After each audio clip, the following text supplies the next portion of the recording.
వాక్కులకు అందనటువంటి ఆత్మని వాక్కు చేత అందించగలిగినటువంటి మహానుభావుడు గురువు. ఆయన ఈ అంధకారాన్ని తీసేస్తున్నాడు. ఈ అంధకారాన్ని తీయగలిగినటువంటి వాడు ఎవ్వరూ లేరు. అటువంటి అంధకారం తీసేసి ఆయన మీకు జ్ఞానం ఇస్తే, పునరావృత్తి రహిత శాశ్వత శివ సాయుధ్యమును మీకు ఇప్పిస్తుంటే, ఆ గురువుకి మీరు ఏమి ఇవ్వగలరు? మీరు ఆ గురువుకి ఇవ్వగలిగినది ఏమీ లేదు. ఏం చేయగలరు? గురువుకి కేవలం ప్రణిపాతం. గురువు గారు కనపడగానే అక్కడ మట్టి ఉందా, లేకపోతే నేల, ఇంకొకటి చూడకుండా సాష్టాంగ నమస్కారం చేసేయమంది అంతే శాస్త్రం. గురువుని పొద్దున్నే వెళ్ళి ఒక్క నమస్కారం చేయాలి. మా గురువు గారు ఉన్నారు, మహానుభావుడు మల్లంపల్లి అమరేశ్వర ప్రసాద్ గారని. వారి ఆశీర్వచనం కాపాడుతుంటుంది మమ్మల్ని ఎప్పుడు. అంటూ ఉంటారు, కోటేశ్వరరావు సంధ్యావందనం చేసినప్పుడల్లా ఓసారి తలుచుకుంటాను, మా శిష్యుడు కోటేశ్వరరావు వృద్ధిలోకి రావాలి అని సంకల్పం చేస్తూ ఉంటాను. ఏం వారు అనకపోతే వారికి వచ్చిన నష్టమే. వాళ్ళ కొడుకుల గురించి తెలుసుకోరు మా గురువు గారు, నా అభివృద్ధిని కోరుకుంటారు. ఏం గురువులకి ఎందుకంత ఆప్యాయత?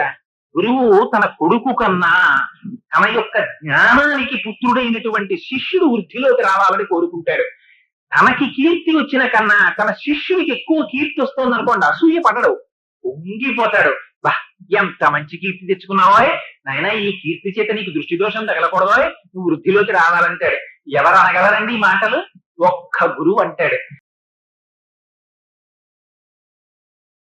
మనం జన్మత కొందరికి కొన్ని రుణపడతాం. ఆ రుణాలు తీర్చుకునేటటువంటి అవకాశం ఉంటుంది. కానీ మానవ జీవితంలో తాను రుణం తీర్చుకోలేనటువంటి ఏకైక వ్యక్తి గురువు. గురువు యొక్క రుణాన్ని మీరు తీర్చుకోలేరు. ఎందుచేత అంటే, ఈ శరీరంతో సంబంధం ఉన్నటువంటి ప్రతి వారు కూడా తీసుకువెళ్ళేటటువంటిది అజ్ఞానంలోకి మాత్రమే తీసుకెడతారు, సంసారంలోకి మాత్రమే తీసుకెడతారు తప్ప శరీరముతో సంబంధం ఉన్న వాళ్ళు ఎవ్వరూ కూడా శరీరము కన్నా అతీతమైనటువంటి స్థాయికి తీసుకెళ్లే వాళ్ళు ఉండరు. కానీ ఒక్క గురువు మాత్రం మహాపురుషుడై జ్ఞానాన్ని కల్పిస్తాడు. ఆయనకి ఏమవసరం? జ్ఞానం కల్పించవలసిన అవసరం అదేమంత తేలిక కాదు. జ్ఞానం అంటే మనకి గురువులంటే సాధారణంగా మనం అనుకుంటాం, ఏదో 1వ క్లాసులోనో 2వ క్లాసులోనో పాఠం చెప్పినటువంటి గురువుని కాదు. వారు గురువులే. శాస్త్రం గురువుల్ని, అనేక గురువుల్ని చెప్పింది. మీరు దత్తాత్రేయులు వారి గురుగీత చదివితే అందులో సూచక గురువు, వాచక గురువు, బోధక గురువు, దేశిక గురువు, పరమ గురువు, నిషిద్ధ గురువు, ఇలా బోల్డంత మంది గురువులు ఉన్నారు. సూచక గురువు అంటే చిన్నతనంలో పాఠాలు చెప్పినవాడు సూచక గురువు, ఆశ్రమ నియమాలు చెప్పినవాడు వాచక గురువు, మంత్రోపదేశం చేసిన వాడు బోధక గురువు, వైరాగ్యం నేర్పినవాడు దేశిక గురువు. అందరికన్నా గొప్ప గురువు ఎవరు? అప్పటికప్పుడు సద్యోజాతం ప్రపద్యామి సద్యోజాతాయ వై నమో నమః అన్నట్టుగా ఎవరి ముఖాన్ని చూడగానే అజ్ఞానం పోతుందో, వచ్చినటువంటి సమస్యలు తమంత తాముగా పరిష్కరింపబడతాయో, ఎవరు నోరు విప్పినంత మాత్రం చేత ఇంకా ఆధ్యాత్మ విద్యలో అనుమానం లేకుండా ఆవిష్కరించగలుగుతాడో అటువంటి వాడు పరమ గురువు. నిషిద్ధ గురువు అని ఆయన ఉపాసన చెయ్యకూడనటువంటి తంత్ర విద్యల్ని నేర్పుతాడు. ఆయన కూడా గురువే, కానీ నిషిద్ధ గురువు. ఇంతమంది గురువులు ఉన్నారు, కానీ ఆ గురువు యొక్క రుణం మాత్రం మనం తీర్చుకోలేము. ఇందుచేత ఆయన ఎంతో గహనమైనటువంటి విషయాలన్నింటినీ తాను అభ్యసిస్తాడు. వేదం నేర్చుకోవడం అంటే అంత తేలిక కాదు. పురాణ ఇతిహాసములను తెలుసుకోవడం అంటే అంత తేలిక కాదు. మీరు ఒక్కొక్క కథ చదివారనుకోండి, పురాణం తీసి ఒక విషయం చదివితే, ఒక వేదంలో కొన్ని మంత్రాలు చూస్తే చాలా ఆశ్చర్యకరంగా ఉంటాయి. ఏమిట్రా ఈ కథలు అనిపిస్తే, ఈ కథలన్నీ చదివితే మనకి ఏమిటి పరమార్థం అనిపిస్తుంది. కానీ ఆ కథల వెనకాతల చాలా గహనమైనటువంటి విషయాలు ఉంటాయి. అవన్నీ మనకి చెప్పడం కోసమని మహాపురుషులైనటువంటి వారు తామభ్యసించి అవి నేర్చుకుంటే వచ్చేసేవి కావు. అవి తెలుసుకోవడానికి ఒక గొప్ప అర్హత ఉండాలి. తాను ముందు గాయత్రీ మంత్రాన్ని శ్రద్ధాభక్తులతో చెయ్యాలి.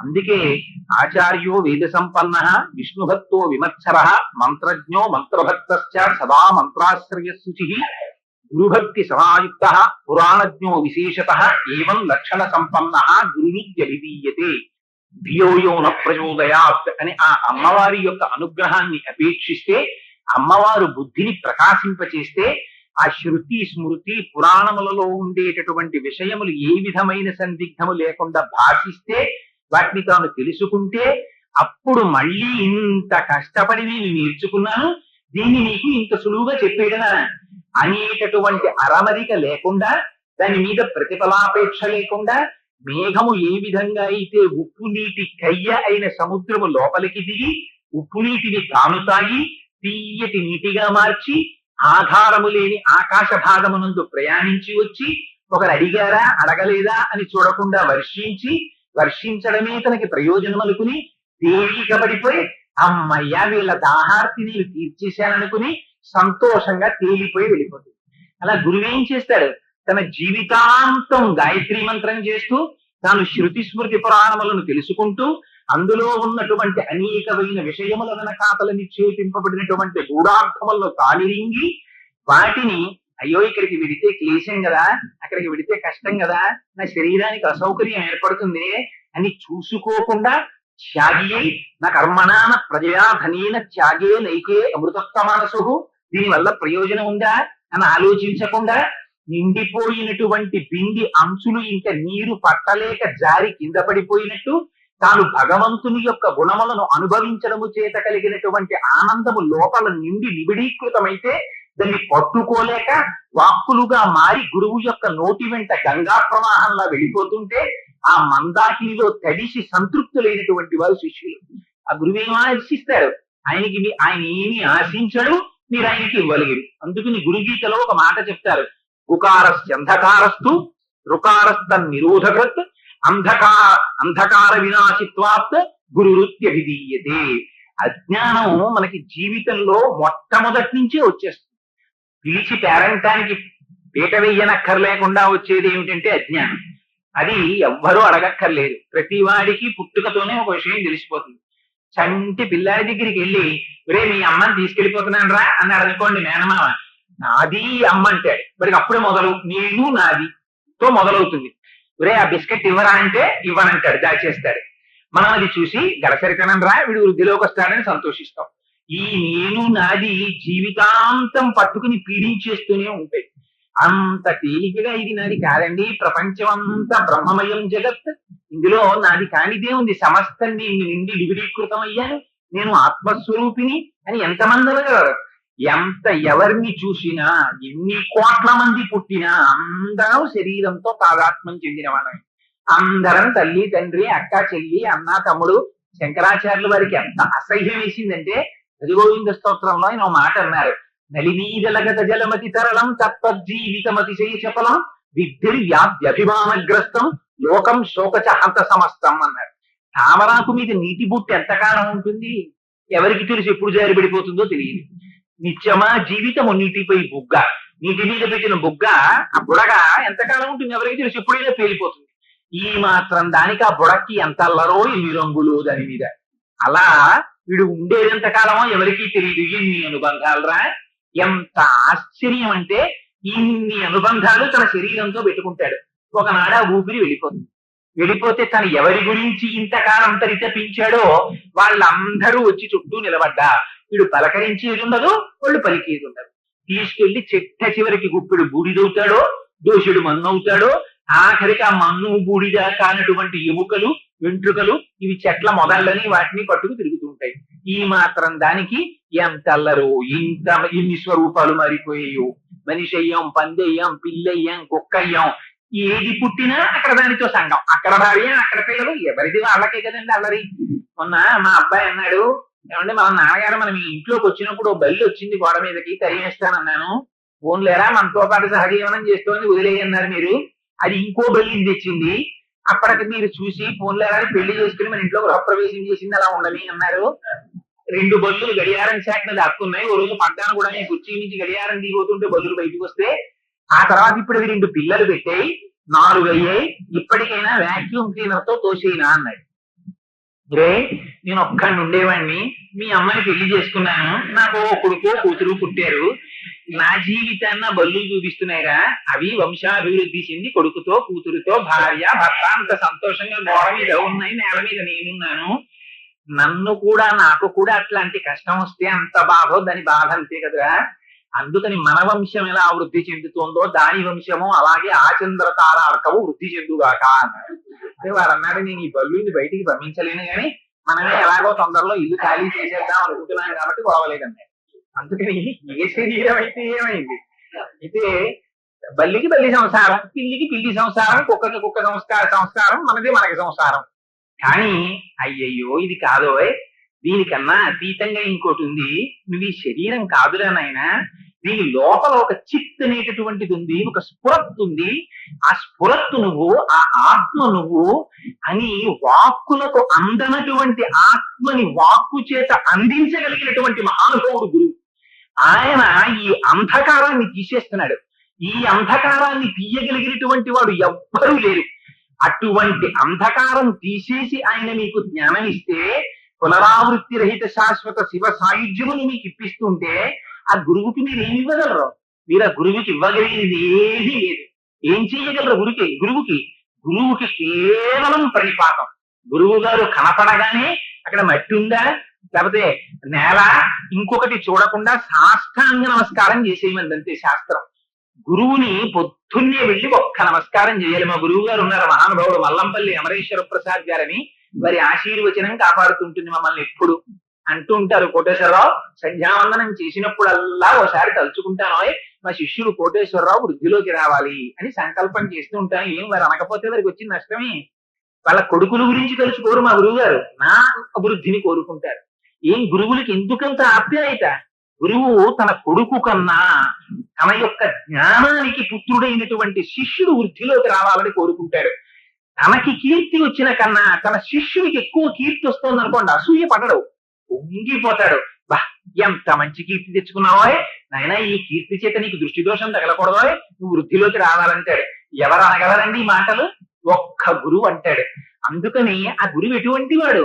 అన్ని గురువులోనే ఉంటాయి. గురుగీతలో చెప్తాడు, నగురోరధికం తత్వం, నగురోరధికం తప, నగురోరధికం జ్ఞానం, తస్మై శ్రీ గురవే నమః.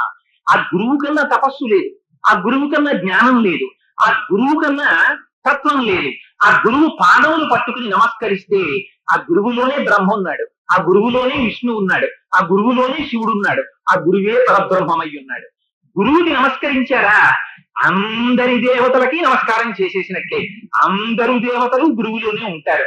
ఎంత మహాత్యాగం అంటే, ఉత్తప్పుడైతే అయ్యో మాకు ఖాళీ లేదండి, ఎలా వస్తాం, ఇంట్లో శుభకార్యాలు అంటారని, ఆషాఢ మాసంలో అయితే ఏ విధమైన శుభకార్యాలకి అవకాశం లేదని ఆషాఢ పూర్ణిమ గురు పూర్ణిమ చేశారు. ఆ రోజున ఇంకే పని ఉండదు కాబట్టి వెళ్ళొక్కసారి గురువు గారి పాదాలు చూసి నమస్కరించరా అని. ఎవరైనా జీవితంలో ఒక్క విషయం గుర్తుపెట్టుకోండి, శంకరాచార్యుల వారు ఎంత అందమైన మాటలు చెప్పేశారో తెలుసా అండి? పిచ్చాడా, ఇవన్నీ నీవని నిర్రెక్కిపోతున్నావు, ఈ పద్యం ఒకసారి రోజు తలుచుకో అన్నారు. నిజంగా ఈ పద్యం ఒకసారి ఆఫీస్కి వెళ్లే ముందు తలుచుకుని వెళ్ళి రాత్రి పడుకోబోయే ముందు ఆ శ్లోకం చదువుకు పడుకుంటే ఎర్రి తగ్గిపోతుంది. ఆయన అన్నారు, యావత్పిత్తోపార్జన శక్త స్తవన్నిజ పరివారో రక్త పశ్చాత్ జీవతి జర్జర దేహే వార్తాకోపిన పృచ్చతి గేహే. నాన్న రోజు నిడదవలెడుతున్నావు, ఇంటికి వస్తున్నావు, డబ్బులు తీసుకొస్తున్నావు, జీతం పట్టుకొస్తున్నావు కాబట్టి బాగున్నావా నాన్నగారు, బావగారు, మామయ్య గారు, బాబాయ్ గారు, ఇన్ని వరుసలు. కానీ ప్రత్యాయాంతికతా పునర్న దివసాహ కాలో జగద్వక్షక లక్ష్మీస్తోయ తరంగ భంగ చపలా విద్యుచ్చలం జీవితం తస్మాన్ మాం శరణాగతిం కరుణయా సంరక్ష రక్షాతున. కాలం సూర్యోదయ సూర్యాస్తమయాల్లో పరమేశ్వరుడు గ్రసించేస్తున్నాడు. ఒకనాడు నీ శరీరం జర్జరీభూతం అయిపోతుందిరా, ఇది కదలలేదు, ఆనాడు ఇది కదలదు, మొరాయిస్తుంది. నాకు ఓపిక అయిపోయిందో, నీ తిరగలేను, తిప్పినన్నాళ్ళు తిప్పావు, ఇక నువ్వు తిప్పినా నీ తిరగనంటు. ఆ తిరగలేనన్ననాడు నువ్వు చేయగలిగింది ఏముందిరా? నువ్వు తిరిగినన్నాళ్ళు తీసుకొచ్చావే ద్రవ్యం, ఆ ద్రవ్యం కోసం నిన్ని అనుబంధాలు పెట్టి పిలిచిన వాళ్ళు ఉన్నారే, వాళ్ళెవ్వరూ వార్తాకోపిన పృచ్చతిగే. ఇది అబద్ధం కదండి, నిలవలేదు. ఆయన పాపం ఎక్కడికి రాలేరండి అని ఒక గది ఒకటి కేటాయించేస్తారు. దానికి కారాగారానికి పెద్ద తేడా ఏమి ఉండదు. అందులో కూర్చోబెడతారు. వేళ పట్టున తీసుకెళ్లి ఇంత పదార్థం ఒకటి పెంపుడు కుక్కకి పెట్టినట్టు పెడతారు. ఆ పదార్థం తింటారు. ఆఖరణ బాగుండదు కాబట్టి ఎవరైనా శుభకార్యానికి పిలవడానికి వస్తే, మాయగారు మీరు తప్పకుండా రావాల్సి పెళ్లికి అంటే, ఒకట్లేండి పాపం ఇది అనవసరంగా మిమ్మల్ని ఇలాంటప్పుడు తిప్పి కదిపి చేస్తే మీకు ఇబ్బంది, శుభకార్యానికి వచ్చి మీకు ఏమైనా అయితే మళ్ళీ మంగళాశాసనం ఒకటి, పెళ్లికి ఇబ్బంది వస్తుంది, వద్దులేండి విశ్రాంతి తీసుకోండి అంటాడు. వీడు తిరిగిన తిరుగుడంతా ఏమైంది? నిష్ప్రయోజనం అయి కూర్చుంది. అందుకని నువ్వు అప్పుడు కృతజ్ఞత ప్రకటించినా ప్రకటించకపోయినా ఇక్కడ ఉన్నాడు రా పరమేశ్వరుడు. వాడికి ఒక్కసారి నమస్కారం చేయడం నేర్చుకోరా ఓపిక ఉన్నప్పుడు. ఎవరు చెప్తారండి స్వాంతన వచనాలు? ఎవరు చెప్తారు? భగవానుడి వైపుకి మనసుని తిప్పగలిగినటువంటి మాటలు గురువు చెప్తాడు. అటువంటి గురువుకి తస్మై శ్రీ గురవే నమః. ఆ గురువు కోరుకునేదే ఉంటుంది. ఆ గురువు ఏం ఆశించాడు? అనేక జన్మ సంప్రాప్త కర్మబంధ ఇదాహినే జ్ఞానానల ప్రభావేన తస్మై శ్రీ గురవే నమః. ఆ గురువు అజ్ఞానాన్ని ధ్వంసం చేస్తాడు. మనం కూడబెట్టుకుంటాం. దీన్ని వెట్టి మూట అంటారు. ఇది ప్రతివాడికి ఒకటి తగిలించి ఉంటుంది, మనకి తెలియకుండానే ఉంటుంది. ఇప్పుడు పాన్ కార్డులు ఎలా ఉంటున్నాయో ప్రతివాడికి, అలాగే ప్రతివాడికి కూడా ఓ మూట ఒకటి తగిలించి పంపిస్తాడు పరమాత్మ. దీన్ని వెట్టి మూట అంటారు. ఈ వెట్టి మూట అంటే అంతా మొయ్యలేదని మనం ఏం చేస్తామంటే సాధారణంగా లెస్ లగేజ్ మోర్ కంఫర్ట్ అని ఎక్కువ పెట్లల్లో పెట్టుకుని ఎక్కుతాం కదా రైలు. ఒక్కొక్కటే మోసి ప్లాట్ఫామ్ మీదకి దింపుకుంటాడు. అలాగే మనం చేసినటువంటి కర్మ పర్వతముల కింద పడిపోయి ఉంటే ఈ జన్మలో అనుభవించడం కోసమని ఓ సంచిలో అవన్నీ నింపి పంపిస్తాడు. చేసినవన్నీ మంచి కర్మలే అయితే వచ్చేవన్నీ సుఖాలే వస్తాయి. కానీ అన్ని మంచి కర్మలు ఎందుకు చేసినాం? దాంతో పాటు చెడు కర్మలు చేయగా మరి దాని ఫలితాన్ని ఇంకోటి అనుభవిస్తాడా? మనమే అనుభవించాలి. అందుకని సుఖం వస్తుంది, దుఃఖం వస్తుంది. రెండింటినీ సంచి తగిలించి పంపిస్తాడు. విడిపనేమిటి? అందులోంచి వస్తూ ఉంటుంది. ఇదే రామాయణంలో అయోధ్యకాండలో చెప్తారు. అసంకల్పితమే విహాయదకస్మాత్ ప్రవర్తతే నివర్త్యారంభమారబ్ధం నమ దైవస్య కర్మత. ఇవన్నీ నా వల్ల అవుతున్నాయి, నేను అనుకుంటున్నాను, నేను చేసేస్తున్నాను అంటాడు. వెనకాల ఉండి నడిపించేవారు వీడొకడున్నాడు, వాడు నడిపిస్తూ ఉంటాడు. అందుకని ఈ వెట్టి మూటలోంచి తీసి ఒక్కొక్కటి అనుభవిస్తూ ఉంటాడు. పోనీ ఏమైనా ఖాళీ చేసుకుంటాడా? మళ్ళీ నే చేశానని కర్తృత్వంతో కర్మ చేసి మళ్ళీ ఆ వెట్టి మూట అంతా నింపుకుంటాడు. నింపుకుని శరీరం మారుతాడంతే. భాగవతం చదివితే ఎంత చక్కగా చెప్పేశారంటే ఈ శరీరాన్ని వదిలిపెట్టేసే ముందు ఒక చిన్న రిట్రీట్ ప్రాసెస్ అయిపోతుంది. గజేంద్ర మోక్షంలో చెప్తారు. ఒక్కసారి ఈ ఇంద్రియాల్లో ఉండేటటువంటి శక్తి అంతా వెనక్కి వెళ్ళి మనస్సులోకి వెళ్ళిపోతుంది. ఆ మనస్సు ఆత్మలోకి వెళ్ళిపోతుంది. ఆ ఆత్మ వెళ్ళిపోయే ముందు, ఇంట్లోంచి వెళ్ళిపోయే ముందు పిల్లాన్ని చేతితో పట్టుకుని అమ్మ బయటికి వెళ్ళినట్టు జీవుణ్ణి వెంట పెట్టుకుని ఆత్మ బయటికి వెళ్ళిపోతుంది. ఆ వెళ్ళిపోయేటప్పుడు కొన్ని కోట్ల రంధ్రాలు, 2 కళ్ళు ఉన్నాయి, 2 ముక్కులు ఉన్నాయి, 2 చెవులు ఉన్నాయి, ఓ నోరు ఉంది, ఓ మలద్వారం ఉంది, ఓ మూత్రద్వారం ఉంది, కొన్ని లక్షల రోమకూపాలు ఉన్నాయి. వీటిల్లోంచి ఏదో ఒక ద్వారంలోంచి బయటికి వెళ్ళిపోతుంది. ఆ వెళ్ళిపోవడం ఎవ్వరికీ కనబడదు. వాడు వెళ్ళిపోగానే వీడు పోయాడు అంటారు. ఈ శరీరాన్ని తీసుకెళ్తారు, దగ్ధం చేసేస్తారు. ఇది ఆ వెళ్ళిపోయే ముందే తను ఏ రకమైనటువంటి కర్మ కోసమని ఇంత తాపత్రయపడిందో అది చిట్ట చివర ఊపిరిగా పెట్టుకుని వేరొక శరీరాన్ని వెతుక్కుని ఒక ఆకు మించి వేరొక ఆకు మీదకి గొంగళీ పురుగు వెళ్ళిపోయేటప్పుడు వెనక కాళ్ళని విడిచిపెట్టి ముందు కాళ్లతో పట్టుకున్నట్టు ఒక ఉపాధిని విడిచిపెట్టి ఇంకొక ఉపాధిలోకి వెళ్ళిపోతుంటాడు. ఇప్పటి వరకు ఈ ఉపాధి ఆ జీవుడే ఇంకొక ఉపాధిలో ఉంటాడు. ఆయనే ఎప్పటి నుంచో కోరిక, కొడుకు పెద్ద ఆఫీసర్ అయి కారు కొనుక్కుంటే ఆ కారులో వెనక సీట్లో తాను కూర్చుని కిటికీ అద్దం దింపేసి ఆ కిటికీలోంచి వెళ్ళిపోతుంటే, ఆ కిటికీలోంచి చూస్తుంటే అప్పటి వరకు తన సామాన్యుడిగా చూసిన వాళ్ళు అమ్మో కలెక్టర్ గారు తండ్రి అండి కోటేశ్వరారు అని చెప్పి చూడాలని కలలు కంటాడు. ఆ కానీ ఏమవుతాయి? ఆయుర్దాయం పరమేశ్వరుడి చేతిలో ఉంటుంది. ఈలోగా వాడికి ఏమైనా అయిందనుకోండి, ఆ కోరిక ఉండిపోయింది అనుకోండి, జీవి మారుతాడు, కుక్క శరీరంలోకి వస్తాడు, ఆ ఇంట్లోనే ఉంటాడు. ఆ కొడుకు మీద తాపత్రయం. అందుకని కొడుకు ఇంటికి రాగానే వెళ్ళి చాలా చుట్టూ తిరిగేస్తుంటాడు. వీడు చీ అని పక్కకి తోసేస్తుంటాడు. అయినా ఎక్కడికి పోతుంది సంస్కారం? ఆ గత జన్మలో ఉన్నటువంటి ప్రేమ. కాసేపు కొడుకుతో తిరగాలని కోరిక, ఆయన గొలుసు పట్టుకుని కాసేపు అటు ఇటు తిప్పి తీసుకొచ్చి ఇంట్లో కట్టేస్తాడు. వాడు వెళ్ళిపోతుంటే ఏడుస్తుంటాడు, వాడు వస్తే సంతోషపడిపోతూ ఉంటాడు. ఆఖరికి కారు ఎక్కించుకుంటాడు, వెనక సీట్లో కూర్చుని నాలిక బయటికి చాపి అంటూ ఆ కారులో వెళ్ళిపోతుంటాడు. జీవుడు మారాడంటే ఉపాధి మారాడు, లోపల ఉన్నవాడు ఒకటే, ప్యాకింగ్ మెటీరియల్ మారిపోతుంటుంది. అందుకని నానా నువ్వు అనుకుంటున్నటువంటి ఇది నువ్వు కాదురా, ఇది నువ్వు అనుకుంటే ఇలాంటివి ఉండిపోతాయని సంతోషపడ్డ వాళ్ళు చాలా మంది ఉన్నారా. కొంచెం పెద్ద పెద్ద పదవుల్లో ఉన్న వాళ్ళు గంధపు చెక్కల్లో కలిపోయారు, మామూలు వాళ్ళందరూ చింతకర్రల్లో కలిపోయారు. తప్పించి ఉండిపోయిన వాడు ఎవడూ లేడు. ఇది ఉండనన్నా ఉండదు నాన్న, లోపల ఉన్న ఆత్మ నువ్వు అని గురువు చెప్తారు. చెబితే వీడికి వైరాగ్యం కలుగుతుంది. కలిగితే ఆ వైరాగ్యం చేత చెయ్యవలసిన మంచి పనులు చేస్తాడు. ఆ మంచి పనులు చేస్తే తను మనుష్య ఉపాధిలోకి వచ్చాడు కాబట్టి మిట్టెక్కుతాడు. ఇది ఒక్క మనుష్యుడే చెయ్యగలడు, ఇతర జీవులకి కుదరదు. మీరు ఒక కుక్కని తీసుకొచ్చి దక్షిణామూర్తి స్తోత్రం చెప్తానన్నారు అనుకోండి, ఆయన్ని పిలవకండి మనకి చెప్పేవాడు కాదు ఆయన అంటారు. అందుకని మనుష్యుడైతేనే వచ్చి కూర్చుని వినగలడు. ఒక దేవాలయంలోకి వెళ్ళాలంటే మనిషి అయితేనే వెళ్ళగలడు, ఒక దీపం వెలిగించాలంటే మనిషి అయితేనే వెళ్ళగలడు. ఇప్పుడు తెలియదు ఆ బాధ. నిజంగా చెప్తున్నాను, ఒక దేవాలయం పక్కన టేకు చెట్టు అయి పుట్టారనుకోండి, ఆ టేకు చెట్టు నిటారుగా పెరుగుతోంది అనుకోండి, కార్తీక పౌర్ణమి నాడు అందరూ వచ్చి దీపాలు పెడుతున్నారనుకోండి లోపల, అందులో కూడా వృద్ధి క్షయం ఉన్నాయి కదా, పెరుగుతోంది కదా, లోపల జీవుడు ఉన్నాడు కదా. ఆ టేకు చెట్టు అక్కడి నుంచి చూసి, ఇంతకు ముందు నేను మనుష్యుణ్ణే, ఈ శివాలయం వెనక వీధిలోనే ఉండేవాడిని, ఒక్కనాడు గుళ్ళోకి వెళ్ళలేదురా, ఇలా నేను కూడా ఒక్క దీపం పెట్టుంటే ఎంత అదృష్టాన్ని పొందుండేవాడినో, ఆ గుళ్ళోకి వెళ్ళుండేవాడిని, ఇవాళ ఇంతమంది ఎన్ని తరాలు చూశానో, ఇదిగో ఇలా పెరుగుతున్నాను. ఆఖరికి దీన్ని తరుక్కుపోయి తలుపులు గోడలు చెక్కలు చేసుకునేవాడు వస్తాడు, ఎందుకురా ఈ బతుకుని ఏడుస్తుంది. అందుచేత శంకర భగవత్పాదులు దేని కొరకు తలకొట్టుకుని బాధపడ్డారు? మనుష్యత్వము, ముముక్షత్వము, మహాపురుష సమాశ్రయణము. అందుకని నాయన మనుష్య జన్మ వచ్చిందిరా, జాగ్రత్త అంటాడు గురువు. అందుకని ఆ గురువు యొక్క రుణం తీర్చుకునేది కాదు. అందుకని గురు పూర్ణిమ అని సెలబ్రేట్ చేసుకుని ప్రత్యేకం ఆషాఢ మాసం పౌర్ణమి నాడు చెయ్యడం వెనకాతల ఒక రహస్యం కూడా ఉంది. గురువు యొక్క అవసరం ఎప్పుడో తెలుసా అండి? బాగా చీకటి పడాలి, బాగా మొక్కలు గిక్కలు లతలు అలాంటివన్నీ పెరిగిపోవాలి, దారి డొంకైపోవాలి, మార్గం తెలియనటువంటి పరిస్థితి అయిపోవాలి. అప్పుడు కదా మీకు భయం వేసి ఎవరన్నా తోడొస్తే బాగుందని అడుగుతారు. బాగా వెలుతురుండి చక్క హైవే కనపడుతుంటే ఎవరొస్తే ఏలేసుకుంటే పాట పాడుకుంటూ వెళ్ళిపోతారు.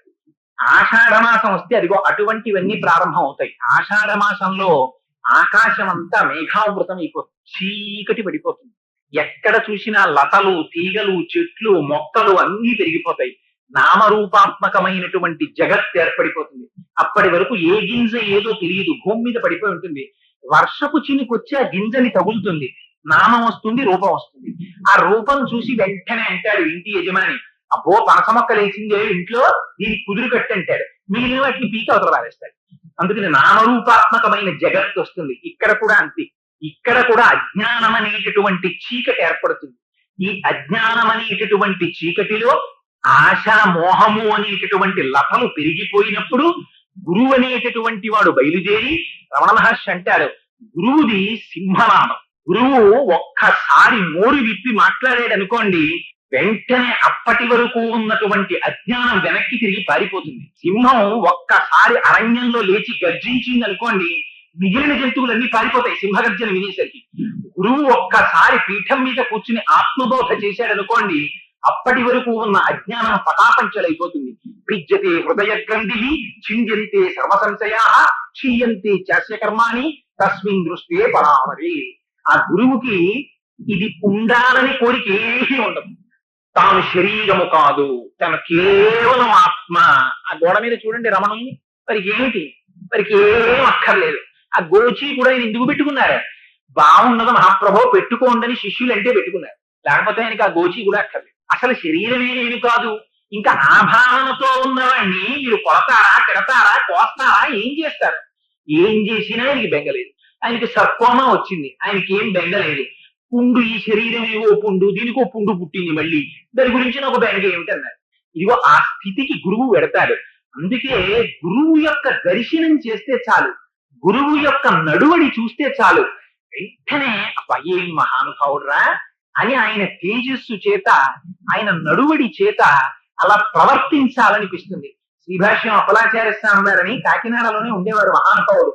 రామాయణం ఇలా చంకలో పెట్టుకుని ఓ కండువా కప్పుకుని యలమంచలి సింహాద్రి ఎక్స్ప్రెస్ దిగేవారు. నేను ఆంధ్ర బ్యాంక్ లో పనిచేసేవాడిని. అప్పుడు ఇద్దరం కలిసి నడిచి బయటకు వచ్చేవాళ్ళం, ఓ రిక్షా కూడా వచ్చేది కాదు. స్వామి ఏమిటండి రామాయణం చెప్పడానికి వెళ్తున్నారా అంటే అవుననేవారు. మరి స్వామి ఎవరు ఏం రిక్షా కూడా పంపించరా అంటే ఎందుకో 4 అడుగులు నడిచి వెళ్ళిపోను అనేవారు. స్వామి ఏమండి మరి నడిచి వెళ్ళడం ఏమిటి స్వామి, కనీసం చెప్పుకునే వాళ్ళు రిక్షా పంపించరా? ఎంత ఉపకారం చేశారో, నన్ను రామాయణం చెప్పమన్నారు, వాళ్ళ ఇంటికి వెళ్ళి రామాయణం చెప్పి నేను ఎంత ఉద్ధరింపబడుతున్నాను కోటేశ్వరరావు, వారికి నేనా నమస్కరించవలసింది, వారు నాకా నమస్కరించవలసింది, పైగా రిక్షాయే నాకు. ఎంత విధేయతండి, ఎంత వినయం అండి. ఆ వినయం గల వారు నా స్థితికి తీసుకెళ్ళింది, మహామహోపాధ్యాయ బిరుదాంకితుల్ని చేసింది. ఇవాళ శ్రీభాష్యం అప్పలాచార్య స్వామి వారి పేరు చెప్తే కంట నీరు పెట్టని వారు లేరు, ఆయన శరీరం విడిచిపెట్టారంటే. అది గురువు యొక్క స్థితి. ఒక కుటుంబంలో ఒకడు పోతే ఆ కుటుంబం బాధపడుతుంది. గురువు కాని వెళ్ళిపోయాడా సమస్త లోకం తల్లడిల్లిపోతుంది. మళ్ళీ ఆ గురువు ఎక్కడి నుంచి వస్తాడని ఇప్పుడే అక్కడ సభలో చెప్పొచ్చాను. గురువు వల్ల ఉండేటటువంటి ఉపకారం ఏమిటని అడిగారు రమణ మహర్షిని శిష్యులు. అంటే రమణులు అన్నారు, గురువు శరీరంలో ఉండడమే ఉపకారం అన్నారు. గురువుకి శరీరం అక్కర్లేదు, గురువుకి శరీరం గురించి తాపత్రయం లేదు. అది ఎప్పుడు పడిపోతే అప్పుడు పడిపోతుంది. దాని గురించి ఆయనకి ఏం బెంగ లేదు. కానీ బెంగంతా ఎవరికి? శిష్యులకి. గురువు గారు శరీరంలో ఉంటే అనుమానం రాగానే నోరు విప్పి చెప్పేస్తారు, ఉపదేశం చేస్తారు. కానీ ఆ గురువే శరీరంలో లేకపోతే మీరు సేవించుకోవడానికి మూర్తి లేదు. అందుకని గురువు శరీరంతో ఉండడం గురువుకి కాదు ప్రయోజనం, గురువు శరీరంతో ఉండడం శిష్యులకి ప్రయోజనం. అందుకని గురువు ఉండగా శిష్యులు సేవించుకుని ధన్యులు కావాలి. మళ్ళీ అటువంటి మూర్తి వస్తారో రారో. అందుకే ఎందరో రావచ్చు, ఎందరో వెళ్ళిపోవచ్చు, గురుస్వరూపం మాత్రం రాదు. అదిగో అటువంటి స్వరూపాలలో అత్యద్భుతమైనటువంటి స్వరూపం దక్షిణామూర్తి స్వరూపం. ఆ దక్షిణామూర్తి స్వరూపాన్ని శంకర భగవత్పాదాచార్యులు స్తోత్రం చేశారు. శంకరులు సాధారణంగా ఏ ఒక్క విషయాన్ని కూడా అనేక మార్లు చదివినట్టుగా ఎక్కడ వ్రాయలేదు. వారు ఏకసంతాగ్రాహి. ఒక్కసారి ఇలా చూస్తే వారికి తెలిసిపోతుంది వారు ఎంత శక్తివంతులంటే. వారి దగ్గర పద్మపాదాచార్యులని శిష్యులు ఉండేవారు. ఒకసారి పద్మపాదాచార్యుల వారు తీర్థయాత్ర పెడతానని అడిగారు. అడిగితే శంకరులు అన్నారు, గురువు దగ్గర ఉంటే అన్ని తీర్థయాత్రలలోనూ ఉన్నట్టే, అందుకని నా మాట విను, నువ్వు తీర్థయాత్రకి వెళ్ళకన్నారు.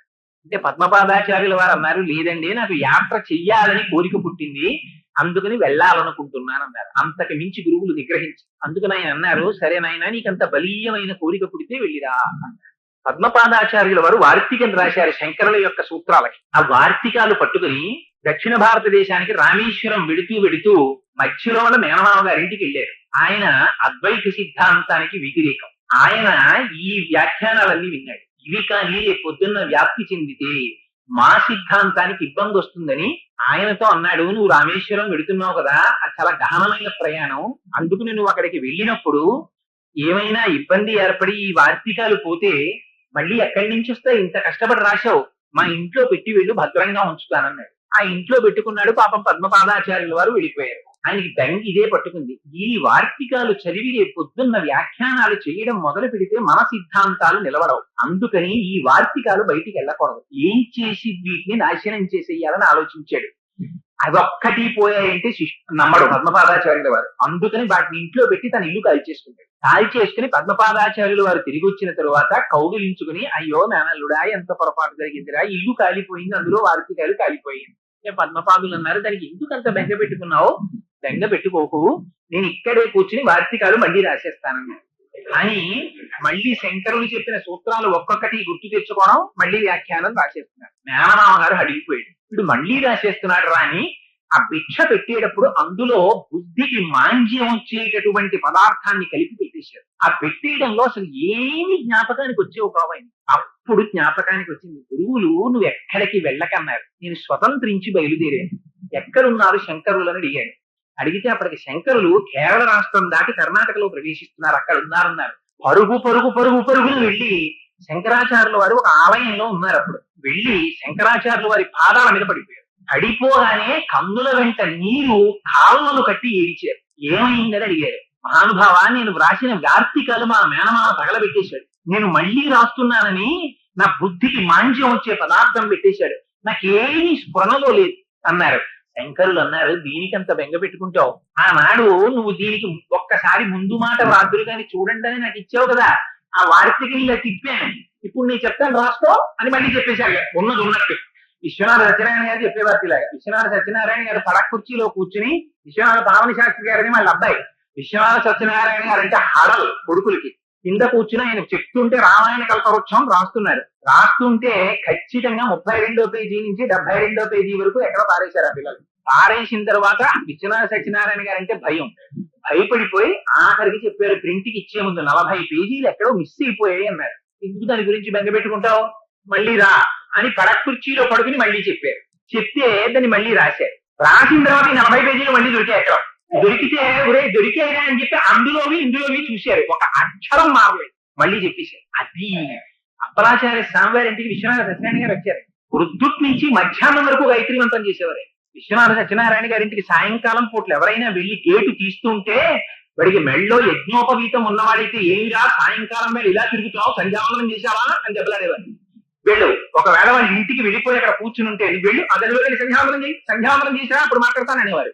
అంత నిష్ఠాగరిష్ఠులు. అందుకే మహానుభావుడు రామాయణ కల్పవృక్షం రాసి జ్ఞానపీఠ అవార్డు గ్రహీత అయ్యారు. అందుచేత అదిగో గురువుల యొక్క వైభవం అంటే అలా ఉంటుంది. అటువంటి శంకరులు తన జీవిత కాలంలో దగ్గరగా 14 మార్లు 18 మార్లు తిరిగారంటారు. సూత సంహిత, స్కాంద పురాణాంతర్గతం సూత సంహిత. ఆ సూత సంహితలో దక్షిణామూర్తి యొక్క వైభవాన్ని వర్ణించారు. అది శంకరులు అన్ని మాటలు చదివి బ్రహ్మసూత్రాలకి భాష్యం రాసిన తర్వాత అప్పుడు దక్షిణామూర్తి స్తోత్రం రాశారంటారు. ఆ దక్షిణామూర్తి స్తోత్రం అత్యద్భుతమైన స్తోత్రం. అది పూర్తి వేదాంతం. అయితే దాంట్లో ఒక గొప్ప రహస్యం ఏమిటంటే, గురుగ్రహం యొక్క అనుగ్రహం లోపిస్తే జాతకంలో చాలా ఇబ్బందులు వస్తాయి.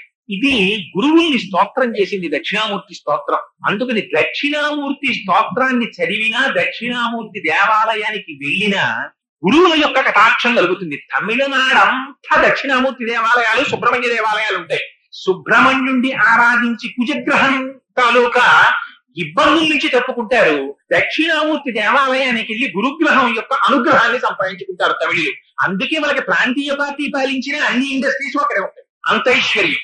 ఈ మాటలు నా సొంతంగా చెప్పట్లేదు, నాకు పేరు చెప్పడం ఇష్టం లేదు. కానీ ఒక మహానుభావుడు తన వ్యాఖ్యానంలో ఉపాసనకి సంబంధించిన రహస్యాలు రాస్తూ అందులో ఈ మాట రాశారు. తమిళులు విశేషమైన అభివృద్ధి చెందిన వెనకాతల ఉన్న రహస్యం ఇది. అందుచేత దక్షిణామూర్తి స్తోత్రానికి ఉన్నటువంటి వైభవం అటువంటిది. ఆ దక్షిణామూర్తి అన్న పేరు కూడా చాలా చిత్రంగా ఉంటుంది. ఆ దక్షిణామూర్తి స్తోత్రం చేస్తూ దానికి ప్రార్థనా శ్లోకాలు చెప్పారు.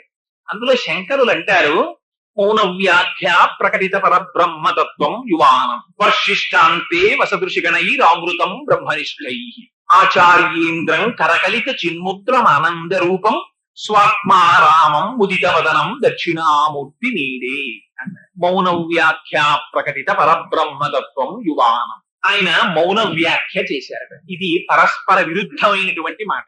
వ్యాఖ్యానం చేస్తున్నారంటే ఏమండి కోటేశ్వరరావు గారు వచ్చి వ్యాఖ్యానం చెప్తారట అన్నారు అనుకోండి, నేను వచ్చి నిశ్శబ్దంగా కూర్చుని ఓ నమస్కారం చేసి లేచి వెళ్ళిపోయాను అనుకోండి, వీడు అసాధ్యం కోలా ఏంటి అలా కూర్చుని లేచి వెళ్ళిపోయాడు ఏమిటారు వీడు, ఇదేం వ్యాఖ్య అంటే ఇది మౌన వ్యాఖ్య అన్నాను అనుకోండి, నేను ఎవరికి అర్థం అవుతుంది. కానీ అందులో చాలా రహస్యం పెట్టేశారు. మౌన వ్యాఖ్య ప్రకటిత పరబ్రహ్మతత్వం యువానం. దీన్ని ప్రకటించారట మౌన వ్యాఖ్య ద్వారా. ఇది నోటితో చెప్పడం మాని ముద్ర బట్టి చెప్పారు అని అర్థం.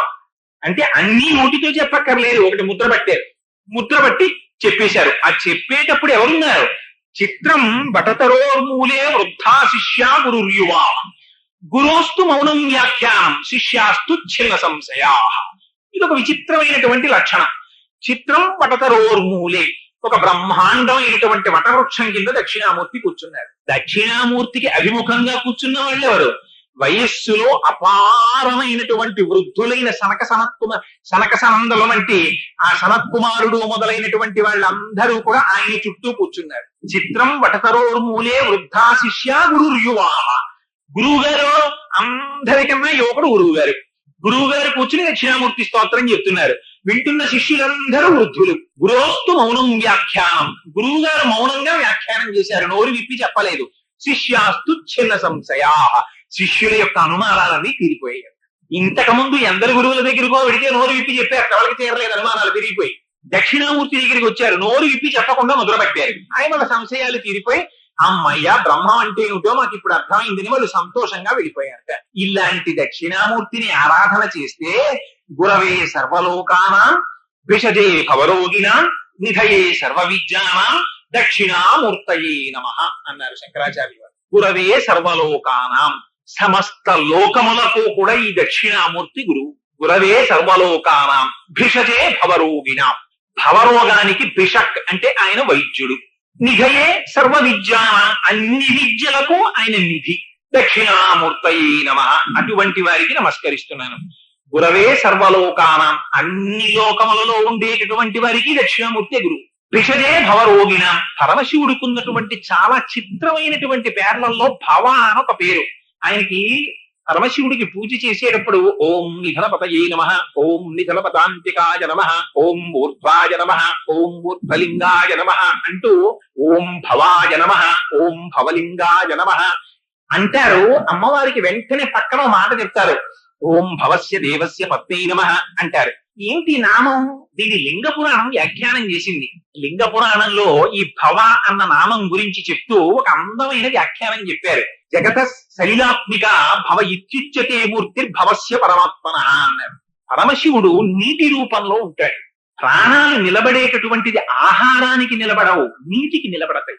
పంట పండకపోతే ఉపద్రవం తక్కువ ఉంటుంది, కానీ నీరు లేదనుకోండి మొదటి ఉపద్రవం ఎక్కడ వస్తుందంటే అసలు సంధ్యావందనం. సంధ్యావందనమే పోయింది అంటే ఇప్పుడు అర్ఘ్యం ఇవ్వడానికి కూడా నీళ్లు లేవన్నమాట. నీళ్లు లేవనుకోండి ప్రపంచంలో తల్లి తండ్రి కొడుకు అని కూడా చూడరు, దాహంతో ఒకరినొకరు పొడి చేసుకుంటారు. అందుకని నీరు అంత ప్రధానం. ఆ నీరు శివస్వరూపం. అందుకని లింగ పురాణం భవ ఇత్యుచ్యతే మూర్తిర్భవస్య పరమాత్మన అంది. జగత శైలాత్మిక, జగత్తుని నిలబెడుతున్నాడు ఆయన అంది. ఆ నీటికి రుచి రూపంలో, నీటికి ప్రవాహ రూపంలో అమ్మవారు ఉంటుంది. వాళ్ళిద్దరు ఎప్పుడు కలిసే ఉంటారు. అందుకని భవస్య పత్ని నమః అంటారు పక్కనే. ఆ భవుణ్ణి ఇక్కడికి వచ్చేటప్పటికి ఉరవే సర్వలోకానాం నిధయే సర్వ విద్యానాం భిషజే భవరోగిణాం. ఆయన వైద్యుడు దేనికి? భవరోగానికి. భవరోగం అంటే ఏంటి? భవరోగం అంటే పుట్టడం చావడం, పుట్టడం చావడం, పుట్టడం చావడం అంతే. సంసారమే భవరోగం. సంసారం దేనికి లేదు? ప్రపంచంలో అన్ని జీవులకి సంసారం ఉంది. ఆ సంసారం అనేటటువంటి వ్యాధిని తీసివేయడానికి గురువు వైద్యుడు దక్షిణామూర్తి. ఇంత గొప్ప దక్షిణామూర్తి స్తోత్రాన్ని అందిస్తూ ఆ మాట అనడం ఏమిటి? ఆయన యువకుట్ట, కూర్చున్నటువంటి శిష్యులందరూ వృద్ధులుట. ఈ మాట చెప్పడం ఎందుకండి శంకరాచార్యులు గారు అంటే, వృద్ధులు అండంలో మీరు ఒక విషయాన్ని గమనించాలి. వృద్ధాప్యం దేనికి వస్తుంది? శరీరానికి వస్తుంది. శరీరముతో తాదాత్మ్యత చెందినటువంటి వాడు శరీరముతో తాదాత్మ్యత చెందని వాడి దగ్గర వింటున్నాడు. శరీరముతో తాదాత్మ్యత చెందని వాడు కాబట్టి ఆయన ఎప్పుడు యువకుడుగానే ఉంటాడు పరమశివుడు. శరీరముతో తాదాత్మ్యత చెందిన వారికి బాల్యము, యవ్వనము, కౌమారము, వార్ధక్యము ఇన్నుంటాయి. అందుకని అజ్ఞానం అంటే శరీరంతో తాదాత్మ్యం. శరీర తాదాత్మ్యత కలిగినటువంటి అజ్ఞానము వలన బ్రహ్మములు సక్రమముగా తెలుసుకోలేకపోయినటువంటి శిష్యుడు ఎదురుగుండా కూర్చుని ఉండగా, శరీరముతో తాదాత్మ్యములు చెందక కేవలము బ్రహ్మజ్ఞానమును పొంది తాను ఆత్మస్వరూపిగా నిలబడినటువంటి పరమేశ్వరుడి దగ్గర జ్ఞానమును పొందడానికి వృద్ధులైనటువంటి శిష్యులు చుట్టూ పరివేష్టించి ఉన్నారు. అటువంటి వారికి బ్రహ్మం అంటే ఏమిటో చెప్పడానికి నోరు విప్పి ఎందుకు చెప్పలేదు? నోరు విప్పి చెబితే అది కుదరదు. ఎందుచేత? ఎతో వాచో నివర్తంతే అప్రాప్య మనసా సహా. ఎక్కడ వాక్కు మనస్సు ఇంకా మేము చెప్పలేమని వెనక్కి తిరిగిపోతాయో అక్కడ బ్రహ్మం ఉన్నది. ఏమిటి కారణం అంటే, ఇప్పుడు నేను విశ్వందర్పణ దృశ్యమాననగరీ తుల్యం నిజాంతర్గతం పశ్యన్నాత్మని మాయా బహిర్వోద్భూతం యథానిద్రయ యస్సాక్షాత్ కురుతే ప్రబోధ సమయే స్వాత్మానమేవాద్వయం తస్మై శ్రీ గురుమూర్తయే నవగిదం శ్రీ దక్షిణామూర్తయే అని మొదలెట్టాను అనుకోండి, అదొకటే 2 గంటలు పడుతుంది. అందుకని ఇవాళంతా కుదరదు కాబట్టి ఒక విహంగ వీక్షణం కింద దక్షిణామూర్తి స్తోత్రాన్ని స్పృశిస్తాను. ఎందుకంటే ఇలాంటి రోజున దక్షిణామూర్తి స్తోత్రాన్ని వినడం జన్మ జన్మాంతర సుకృతం. అందుచేత శంకరులు అంటారు, ఈ స్తోత్రంలో ఇలా పట్టారంతే శంకరులు. అందుకని దీన్ని చిన్ముద్ర అంటారు. ఇలా ముద్ర పట్టారు. ఎదురుగుండా కూర్చున్న వాళ్ళందరికీ అజ్ఞానం పోయింది. ఏమిటి ముద్ర అంటే, నోరు విప్పి చెప్తే అర్థం అవుతుందా? ఇలా ముద్ర పట్టుకుంటే అర్థం అవుతుందా? అర్థం అయింది ఇక కూర్చున్న వాళ్ళు. ఏమిటి ముద్ర అంటే, ఇందులో రహస్యం మీకు తేలిక భాషలో చెప్పాలంటే, నన్ను మీరు వచ్చి అయ్యా మీరు ఎవరండి అని అడిగారు అనుకోండి, నేను కోటేశ్వరరావునండి అంటాను. ఒక్క విషయం చాలా జాగ్రత్తగా ఆలోచించండి. ఈ కోటేశ్వరరావు అనబడేటటువంటి నామం ఎప్పుడు వచ్చింది నాకు? ఈ పేరు ఎప్పుడు వచ్చింది? ఈ రూపం ఒకటి వచ్చాక వచ్చింది. మా అమ్మ కడుపులోంచి నేను పిల్లాన్ని వస్తే అప్పుడు కూడా నాకు వెంటనే రూపం లేదు, నామం లేదు. బయటికి రాగానే మా నాన్నగారు అమ్మగారు తర్జన భర్జనలు పడి వీడికి ఏం పేరు పెడదామని ఆలోచించి ఏదో మొత్తం మీద సంకలనం చేసి వీడికి ఇంత పేరు పెడదామని ఓ పేరు పెట్టారు. ఆ పేరుతో ఈ శరీరం తాదాత్మ్యత పొందింది. కోటేశ్వరరావు ఇలా చూస్తాను. ఎందుకని? చాలా కాలం నుంచి అలవాటు అయిపోయింది ఇది కోటేశ్వరరావు అని. నామం ఉంటే రూపం ఉంది, రూపం ఉంటే నామం ఉంది, నామం లేకపోతే రూపం లేదు, రూపం లేకపోతే నామం లేదు. ఇది కదా, ఇది ఎలా అర్థం అంగీకరిస్తారా? నామం ఉంది కాబట్టి రూపం ఉంది. అది కుండగా కనపడుతోంది కాబట్టి కుండ అంటున్నారు మీరు. నేను పటకార పట్టుకొచ్చి ఇదిగో కుండ అన్నాను అనుకోండి, మీరు ఏమంటారు? నోరు మీరు కొండేరా పటకారానికి ఏం వెర్రే పిచ్చే అంటారు. ఎందుకని మీకు లోపల ఒక జ్ఞానం ఉంది. బయట ఉందా లోపల ఉందా? ఇప్పుడు కుండ బయట లేదు, లోపల ఉంది. ఇది శంకరుల సిద్ధాంతం. బయట లేదు ప్రపంచం, తుల్యం నిజాంతర్గతం. ఇక్కడ ఉంది ప్రపంచం. ఎలా ఉంది? విశ్వం దర్పణ దృశ్యమానగరి. అద్దంలో ప్రపంచం ప్రతిబింబించినట్టు సమస్త జగత్ జాయతే గచ్చతే ఇది జగత్, వచ్చిపోయి వెళ్ళిపోయేటటువంటి జగత్ నీ లోపల ఉన్న ఆత్మ యందు భాషిస్తోంది. ఆత్మ చేత నువ్వు తెలుసుకుంటున్నావు. దానికి ఒక నామం పెట్టావు, దానికి ఒక రూపం వచ్చింది. ఆ రూపం వచ్చింది, నామం అంటున్నావు. అలా ఒకటి వెళ్ళిపోతుంది అనుకోండి, చంటి పిల్లలు ఉన్నారనుకోండి, వాడికి ఏం తెలియదు. నాన్నగారండి అది ఏంటండి అంటాడు. అది కారు నాన్న అన్నారు అనుకోండి, మీరు కారా అంటాడు 4 మాటలు. అన్న తర్వాత దాన్ని చూసి ఇది కారు అంటాడు. రేపు పొద్దున్న లారీని చూపించి నాన్నగారు కారు వెళ్ళిపోతోంది అంటాడు.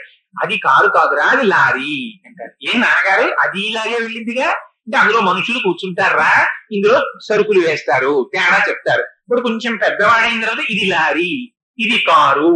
దీన్నే వేదాంత శాస్త్రంలో అయితే కొంచెం మాటలు మారుస్తారు. ఘటాకార వృత్తి, పటాకార వృత్తి అని పిలుస్తారు. ఇవి ఎక్కడి నుంచి వచ్చాయి? ఇక్కడ ఉన్నాయి లోపల ఈ వృత్తులన్నీ.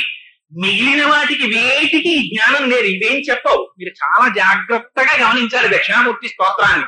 ఈ కన్ను ఉంది, ఈ కన్నుకి చూడడం ఒకటే దాని లక్షణం అంతే. కన్ను ఇండిపెండెంట్ యాక్టింగ్ కంటికి ఉండదు. ఇది చూస్తుంది, ఇలా చూస్తుంది ఆవిడ అనురాధ గారు, ఓసారి చూస్తుంది. ఇలా చూస్తే అస్తమానం ఆవిడ అనురాధ గారు లోపలికి వెళ్ళిపోతుండదు. చూడడం కంటికి ధర్మం, చూసి విడిచిపెట్టేస్తుంది. ఆవిడ యొక్క ప్రతిబింబం వచ్చి కంటి మీద పడుతుంది. ఈ కంటి మీద పడినటువంటి ప్రతిబింబాన్ని వెనకాతలో ఉండేటటువంటి మనస్సు ఇంతకు ముందు అనురాధ గారు అనబడేటటువంటి వ్యక్తి చేత తనకి ఉన్నటువంటి పరిచయాన్ని పురస్కరించుకుని అనురాధ గారు అనబడేటటువంటి నామము చేత గుర్తిస్తుంది. ఇంతమంది స్త్రీలలో అందరి పేర్లు నాకు తెలుసా? నాకు ఇంతకు ముందు ఎవరితో కొంత పరిచయం ఉందో వాళ్ళ పేరు మనస్సు ఎందు ముద్రమైంది కాబట్టి అది తెలుసు. మనస్సు స్వతంత్రంగా వ్యవహరించగలదా? ఈ మనస్సు మీద మళ్ళీ ఆత్మ యొక్క ఫోకస్ వచ్చి పడుతూ ఉంటుంది. పడితే మనస్సు పనిచేస్తుంది. మళ్ళీ మనస్సు నుంచి ఫోకస్ వచ్చి కంటి మీద పడితే కన్ను పనిచేస్తుంటుంది. వీటన్నింటికి వెనకాల నుండి తెలుసుకుంటున్నది ఇది ఆత్మ. అది మారుతుందా? అది మారదు. అది ఎప్పుడూ అలాగే ఉంటుంది. దానికి పేరుందా? దానికి పేరు లేదు. అది సర్వవ్యాపకం. అది అంతటా నిండి నిగుడీకృతం అయిపోయింది. ఉన్నది అదొక్కటే, అది తప్ప ఇంకొకటి లేదు. మరి అది తప్ప ఇంకొకటి లేకపోతే జగత్ ఎలా కనబడుతోంది?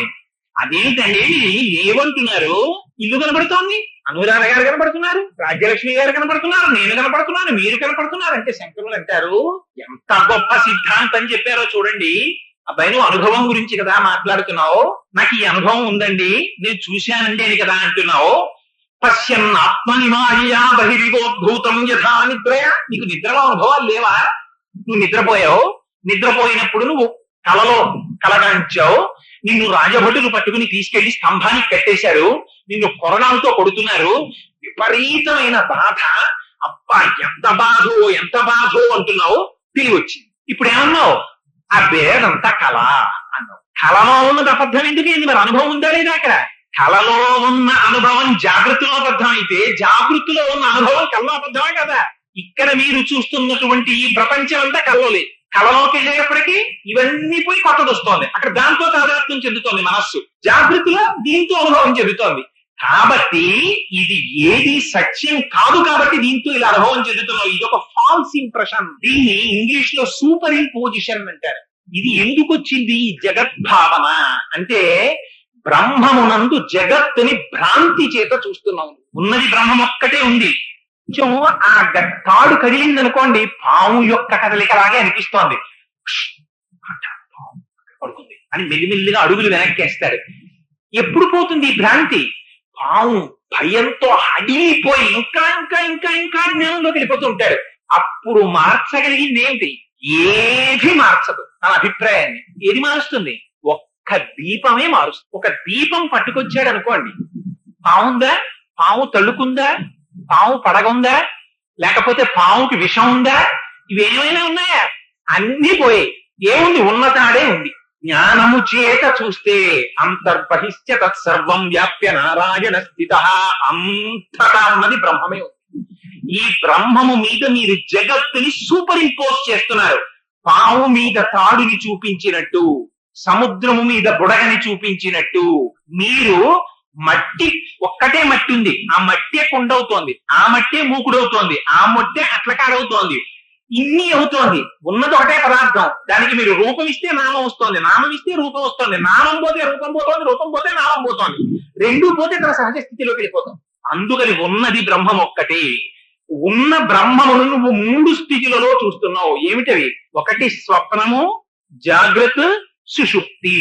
ఈ 3 అజ్ఞానమే. ఇది శంకరాచార్యుల వారి ప్రతిపాదన. దక్షిణామూర్తి. అందుకే మిగిలినవన్నీ వేరు. దక్షిణామూర్తి స్తోత్రం వేరు. ఆ మహానుభావుడు దత్తాత్రేయులు గారు చెప్పేశారు, దక్షిణామూర్తి స్తోత్రం అంటే ఏమిటండి అని అడిగి వాడు వెళ్ళి అక్కడ కూర్చుని విన్నాడు అంటే వాడు కొన్ని కోట్ల కోట్ల కోట్ల జన్మలు అయిపోయిన తరువాత అప్పుడు పుంసాం అద్వైత వాసన. ఏమిటండి అద్వైతం అంటే ఏమిటి, దక్షిణామూర్తి స్తోత్రం అంటే ఏమిటండి అని వచ్చి వింటాడురా. అప్పటి వరకు వినడు. అలా వినకపోయాడంటే కారణం వాడికి ఇంకా భగవంతుని యొక్క కటాక్షం కలగలేదు. వాడి జోలికి నువ్వు వెళ్ళి విమర్శించకు అని చెప్పేశారు దత్తాత్రేయులు గారు. అందుకని పచ్చి యథార్థాల్ని ఆవిష్కరిస్తున్నారు. ఉన్నది ఒకడే జీవుడు. ఈ జీవుడికి 3 అవస్థలు ఉన్నాయి. ఏమిటా అవస్థలు? ఒకటి జాగ్రత్త. జాగృతిలో ఏం చేస్తుంటాడు? ఈ లోకం అంతటితో తాదాత్మ్యత చెందుతాడు. రమణ మహర్షి అద్భుతమైన విషయం చెప్పేవారండి.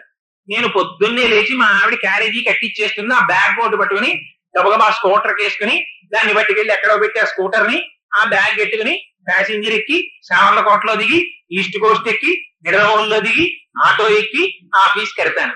ఎందుకు వెళ్ళడం? సాయంకాలం ఇంటికి వచ్చేయడానికి. యథార్థమా కాదా? ఎందుకు ఎక్కడికైనా వెళ్ళడం?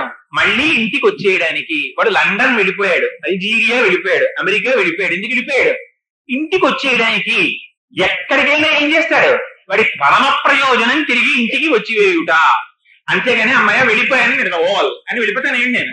సాయంకాలం అయ్యేటప్పుడు మళ్ళీ ఆటో ఎక్కి నిడదవోలు వచ్చి శేషాద్రి ఎక్కి కాకినాడలో దిగి స్కూటర్ ఎక్కి ఇంటికి వచ్చి అమ్మయ్య అంటాను. ఆఫీస్కి వెళ్ళినప్పుడు అమ్మయ్య అనను.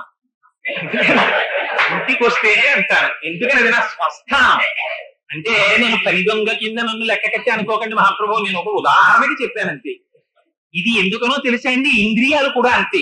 తమకు కాని స్థానము నుంచి తాము బయలుదేరుతాయి. ఇది రమణులు చెప్పిన ఉదాహరణ, నా సొంతం కాదు. ఇంద్రియాలు, కన్ను ఆత్మ నుంచి విడివడుతుంది, విడివడి బయలుదేరుతుంది. పొద్దున్ని ఇంద్రియాలు చేసే పనిది. చెవు బయలుదేరుతుంది, ముక్కు బయలుదేరుతుంది, నాలుక బయలుదేరుతుంది, స్పర్శేంద్రియం బయలుదేరుతుంది. ఊళ్ళో ఉన్న వ్యవహారాలన్నీ చక్కబెడతాయి. చక్కబెట్టి అలిసిపోతాయి. సాయంకాలం వీడి ఇంటికి వచ్చేసినట్టే అవి కూడా మెల్లగా వెనక్కి వెళ్ళిపోతాయి. వెనక్కి వెళ్ళిపోయి ముందు మనస్సులోకి వెళ్ళిపోతాయి. తాను మనస్సుతో తాదాత్మ్యము బాగా చెంది ఇంద్రియములు పనిచేస్తుంటే దాన్ని జాగ్రత్త అంటారు. అంతే కదా. ఈ కన్ను చూస్తోంది అనుకోండి, కన్ను చూస్తుంటే జాగ్రత్త. ఈ చెవు వింటోంది అనుకోండి, జాగ్రత్త. ముక్కు వాసన చూస్తే జాగ్రత్త. ఇంద్రియాలు పనిచేయట్లేదు అనుకోండి, స్వప్న. అంతే, అవస్థ పేరు మారిపోతుంది. కన్ను లేదా ఉంటుంది చూడం. ఈ కళ్ళు ఇలా తెరుచుకు పడుకుంటాడు. కోటేశ్వరారు వచ్చారనుకోండి, అయ్యా కోటేశ్వరారు నమస్కారం అంటే నేను ఉండవు. వచ్చాడు, వెళ్ళిపోయాడు. మర్నాడు కొడుకు చెప్తాడు, నాన్నగారు రాత్రి పడుకున్నప్పుడు కోటేశ్వరారు వచ్చారండి, మీరు కన్ను తెరిచింది కదా అని చాలా మాటలు ముఖం ఆడించి వెళ్ళిపోయారన్నాడు అనుకోండి. అదేంట్రా, కన్ను తెరిచుంటే మాత్రం నేను నిద్రపోయానురా అంటే ఏమి నిద్ర? ఇంద్రియములో కంటి లోపల చూడడం అనబడేటటువంటి ఇంద్రియములకు కలిగిన శక్తి కంటి నుంచి విడివడి వెనక్కి తిరిగి మనస్సులోకి చేరిపోయింది. చెవు ఇంతవరకు తాను వింటున్నానని చెవి లోపల ఉండేటటువంటి వినగలిగిన శక్తి చెవి నుంచి విడివడి మనస్సులోకి వెళ్ళిపోయింది. అలా ఇంద్రియములలో ఉన్న శక్తి అంతా మనస్సులోకి ట్రాన్స్మిట్ అయిపోయింది. మనస్సు ఇంకా తెలివిగా ఉంటుంది. అందుకని ఇది సృష్టి చేస్తుంది. ఎందుకని జాగృతిలో వీడు కొన్ని చూశాడు, వాటిని వీడికి అనుభవించాలని కోరిక. వీడికి ఒక పెద్ద కోరిక, జన్మభూమికి నిలవాళ్ళు హాల్ట్ ఇస్తే బాగుంది, 8ంటికి ఎక్కి 10ంటికి దిగిపోవచ్చు. ఆ నిద్రలో వీడికి అనిపిస్తుంది, జన్మభూమికి పుష్కరాల సందర్భంగా హాల్ట్ ఇచ్చేశారు. అమ్మయ్య, పొద్దున్నే లేచి హడావిడి లేదు, ప్రశాంతంగా క్యారేజీ పట్టుకుని హాయిగా 8ంటికి వెళ్ళినట్టు, జన్మభూమి ఎక్కినట్టు, సింగిల్ రన్ లో రాజమండ్రి దాటేటప్పటికి నిడదవోల్లో దిగినట్టు, ఎంత అదృష్టం అనుకుంటాడు. ఇవన్నీ ఏంటి, ఇంకా మనస్సు లేచుంది. అందుకని తనకి తీరని కోరికలనో తీరిన కోరికలనో మళ్ళీ అనుభవిస్తూ ఉంటుంది సృష్టి చేసి. కాసేపటికి ఇది కూడా అలిసిపోతుంది. ఇంద్రియాలని పట్టుకుని మనస్సు ఇంకొంచెం వెనక్కడు చేసి ఆత్మలోకి వెళ్ళిపోతుంది. ఇప్పుడు ఎవరున్నారు? ఆత్మ ఒక్కటే ఉంది. దీన్ని సుషుప్తి అంటారు. ఈ సుషుప్తి పూర్ణమైన అజ్ఞానం. ఇక్కడ ఎవరున్నారు? ఇంద్రియాలు లేవు, మనస్సా లేదు, ఆత్మ ఒక్కటే ఉంది. శరీరం అలా పడుద్ది. లేచాడు, మళ్ళీ కాసేపటికి లేచి ఏమంటాడు, ఎంత హాయిగా నిద్ర పట్టిందో అని అంటారు. ఎవడా హాయిని అనుభవించిన వాడు? ఎరా అంత హాయిగా నిద్ర పట్టింది అంటున్నావు కదా, ఎవడరా ఆ హాయిని అనుభవించిన వాడు అని మీరు అడిగాడు అనుకోండి, ఎవరో చూపించగలడా? ఎవరో చెప్పగలడా? తను ఎంతసేపు ఆ సుఖం అనుభవించాడో చెప్పగలడా? ఆ సుఖం మనకు అర్థం ఏమిటో చెప్పగలదా? ఏది సుఖం? అన్నింటికన్నా సుఖం ఏమిటో తెలుసండి? నిద్రలోకి వెళ్ళిపోయినంత సుఖం ఇంకోటి లేదు. అందుకే రైల్లో నిద్రపోతారు, నిలబడి నిద్రపోతారు, కూర్చుని నిద్రపోతారు, పురాణంలో నిద్రపోతారు, ఆఫీసులో నిద్రపోతారు, ఎక్కడా నిద్రపోతారు. ఎందుకని? తాను లేకపోవడమే నిద్ర. ఇంద్రియాలు ఉన్నంతసేపు అల్లరి, మనసు ఉన్నంతసేపు అల్లరి. మనస్సు లేదు, ఇంద్రియాలు లేవనుకోండి, ఒక్క ఆత్మ ఒక్కటే ఉండిపోయింది అనుకోండి, ఆత్మగా ఉన్నానని తనకి తెలియదు. తనకి తెలిస్తే జ్ఞానం తుర్యంలో వెళ్ళిపోయినట్టు. తనకి తెలియదు, కానీ స్థితిని అనుభవిస్తున్నాడు అని పూర్ణ జ్ఞానం, అంతే సుషుప్తి. అది ఎంత హాయో! ఎవడైనా గాఢ నిద్ర పట్టి ఎంత బాధపడ్డానంటారన్నా నుండి చూపించండి నాకు. ఎవడంటా మాట? ఎంత ఆనందంగా ఉందండి, నిద్ర పట్టేసింది. దిక్కుమాలింది రాజమండ్రి వదలగానే నిద్ర పట్టేసిందండి, మళ్ళీ వచ్చేప్పుడు సాలకోట వచ్చేసింది, రోజు తిరిగే ప్రయాణం చూడక్కర్లేకుండా పోయిందండి అంటాడు. ఇవిట గాఢ నిద్ర. గాఢ నిద్రలో ఇంద్రియాలు లేవు. అవి ఉంటే అది చూడు ఇది చూడు అని చూస్తుంటే మనసు అల్లకల్లోలం చేస్తుంది, సంకల్ప వికల్ప సంఘాతం, అది ఆలోచిస్తుంది, ఇది ఆలోచిస్తుంది, అటు పరిగెత్తిస్తుంది, ఇటు పరిగెత్తిస్తుంది, ఇవేమీ లేవు. తనెవరు? ఆత్మ. ఆ ఆత్మగా ఉండిపోయాడు. అలా ఉండిపోవడం తనకి తృప్తి. అందుకని ఏం చేస్తాడు? ఎక్కడికి వెళ్ళినా ఇంటికి వచ్చేయడం తృప్తి అయినట్టే, తాను ఎన్ని చోట్లకి తిరిగినా ఇంద్రియాలు మనస్సు వెనక్కి వచ్చేస్తాయి. వచ్చేసి సుషుప్తిలోకి వెళ్ళిపోతాడు. అబ్బాయి, ఈ స్వప్న, ఈ జాగ్రత్త, ఈ సుషుప్తి అని మూడు అవస్థల్లో మారి మారి మారి మారి నువ్వు అనుభవిస్తున్నావే, ఇవన్నీ అనుభవాలి. సుషుప్తి సుఖము అని తెలియకుండా అనుభవిస్తున్నావు. స్వప్నములో కష్టమో సుఖమో మనస్సు చేత అనుభవిస్తున్నావు. జాగృతిలో ఇంద్రియముల చేత అనుభవిస్తున్నావు. అయితే కర్మఫలం కల్లో అనుభవించచ్చా అండి అంటే, కర్మఫలము ఇంద్రియముల చేత అనుభవించాలి. అందుకని ప్రారంభం జాగృతిలో అనుభవిస్తారు. అందుకని ఇన్ని రకాలుగాను మూడు రకములుగా పడుతున్నటువంటి అవస్థ కూడా తాను కాని వాటి వల్ల తాను అనుభవిస్తున్నాడు. ఎందుకని? ఇంద్రియములతో తాదాత్మ్యత చెందాడు. చూస్తున్న వస్తువునందు మనస్సు నిలబడింది. ఆ మనస్సు అది వస్తే బాగుండండి, దాన్ని కోరుకుంది. అది నాదైపోతే బాగుండండి, అది రాలేదు, ఏడిచింది. అక్కడి నుంచి సుఖం దుఃఖం అన్ని ద్వంద్వాలు చూపిస్తుంటుంది. మనస్సుకున్న గొప్ప లక్షణం ఏమిటంటే, అది ఎప్పుడు రెండు చూపిస్తుంటుంది. ప్రతిదాన్ని అడుగుతుంది, అది దొరకపోతే ఏడుస్తుంది. ఇది ఎక్కడిదో తెలుసండి ఈ లక్షణం? సంటితనంలో స్టార్ట్ అవుతుంది. వాడికి అక్కర్లేని విషయం ఉండదు పిల్ల. వాడు అడిగి కూడా అలాంటివి అడుగుతాడు. వాడు ముట్టుకోకూడనివన్నీ వాడు అడుగుతాడు. రిమోట్ కంట్రోల్ తో ఆడుకుంటానంటాడు. తండ్రి అంటాడు, రే రిమోట్ కంట్రోల్ తో ఆట ఏంటిరా, నొక్కి నొక్కి కింద పారేస్తావు, పగిలిపోతుంది 1500. ఎక్కడ తీసుకురాను? వాడికి ఏమిటి 1500 అయితే వాడికి లెక్క ఏంటి? వాడికి దాని విలువ తెలియదు, వాడి అదృష్టం. అందుకని వాడు దాంతోనే ఇస్తావా చస్తావా ఏడుస్తాడు. పైన ఎక్కడో తండ్రి ఎవరో ఇచ్చాడు పెళ్లిలో అని చెప్పి పాపం ఎప్పటి నుంచో కాపాడుకుని పైన ఎట్టుకుంటాడు గాజు దాంట్లో ఉన్న తాజ్ మహల్ ని. అది కిందకి దింపు ఆడుకుంటాడంటాడు. అక్కర్లేనివన్నీ కావాలంటాడు, ఇవ్వనంటే ఏడుస్తాడు. ఇది ఎక్కడ లక్షణమో తెలుసా అండి? మనస్సు యొక్క లక్షణం. ఇదే డెవలప్ అవుతుంది. డెవలప్ అయ్యి మీకు జాగ్రత్త, ఈ జగత్తులో ఉన్న ప్రతి పదార్థముతో తాదాత్మ్యత చెంది అది నాకు కావాలంటే, దొరకలేదనుకోండి ఏడుపు మొదలెడి. దొరికితే ఏం సంతోషపడిపోదు, ఒక క్షణం సంతోషపడిపోయి ఇంకోటి పట్టమంటు. అదో విచిత్రం మనస్సుతోటి. అప్పటికి వైరాగ్యం చెప్తుంది, అప్పుడు చాలండి ఇంకొద్దంటుంది. చక్కెర పొంగల్ తినాలి, ఎంత బిర్రిగా ఉందనుకున్నావు ఈశ్వరి అన్నాను అనుకోండి. ఓ శనివారం నాడు చక్కెర పొంగల్ చేసి మా ఆవిడ విస్తట్లో వేసింది అనుకోండి. అంత తిని అడిగారు కదా 3 షేర్లు ఉండి అని తినండి అని ఇంకో గరిట వేసింది అనుకోండి, తింటాను. ఇంకో గరిట వేస్తే మీ అసాధ్యం కూడా కప్పు వచ్చేట్టుంది అంటాను. తినవలసిందే పీక నొక్కేస్తాను అనుకోండి, అడిగిపోతాను. దానికోసం ఉప్పు తిని చక్కెర పొంగల్ తినాలి మళ్ళీ. మరి ఏం అడిగింది కదా అంటే, అప్పటికి సుఖం అప్పటికి దుఃఖం. మనస్సు దృష్టిలో శాశ్వత సుఖము లేదు, శాశ్వత దుఃఖము లేదు. ఇది జ్ఞాపకం పెట్టుకోవలసింది. ఎందుకని? మనోస్థాయిలో ఉన్నంతసేపు దుఃఖమే. సుఖము దుఃఖమునకు అభాస, దుఃఖము సుఖమునకు అభాస. రెండు అరుస్తుంటాయి.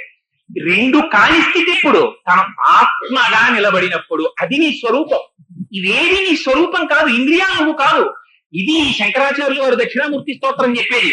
నానా చిద్రఘటోదర స్థిత మహాదీప ప్రభాభాస్వరం జ్ఞానం యస్యతు చక్షురాదికరణ ద్వారా బహిస్పందతే జానామీతి తమేవ భాంతమనుభాత్యే తత్సమస్తం జగత్ తస్మై శ్రీ గురుమూర్తయే నమ ఇదం శ్రీ దక్షిణామూర్తయే. ఎంత గొప్ప ఉదాహరణ అండి నిజంగా. ఒక కుండ తీసుకొచ్చి దానికి కన్నాలు పెట్టేస్తే పెట్టి అందులో ఒక దీపం పెట్టేశారు. పెడితే 9 రంధ్రములలోంచి కాంతి ప్రసరిస్తోంది. ఇప్పుడు ఆ కాంతి కుండదా దీపందా? కుండది కాదు, దీపం. దీపం ఉంది కాబట్టి ప్రసరిస్తోంది. ఈ కన్ను చూస్తోంది అంటే కన్నా చూస్తున్నది. ఒక్క విషయం జాగ్రత్తగా గుర్తుపెట్టుకోవాలి. కన్ను చూస్తోందని మనం అనుకున్నది నిజమైతే కన్ను చూడనప్పుడు కన్ను చూడటం లేదని గుర్తిస్తున్నది కూడా అవుతుంది లోపల. మీరు ఈ కంటితో నేను చూస్తున్నాను, ఈ కంటితో నేను చూస్తున్నాను అంటారు. ఇవాళ నా పుట్టినరోజే ఈ చేతితో కుక్కుడికాయ పులిసిపోయి అన్నాను అనుకోండి.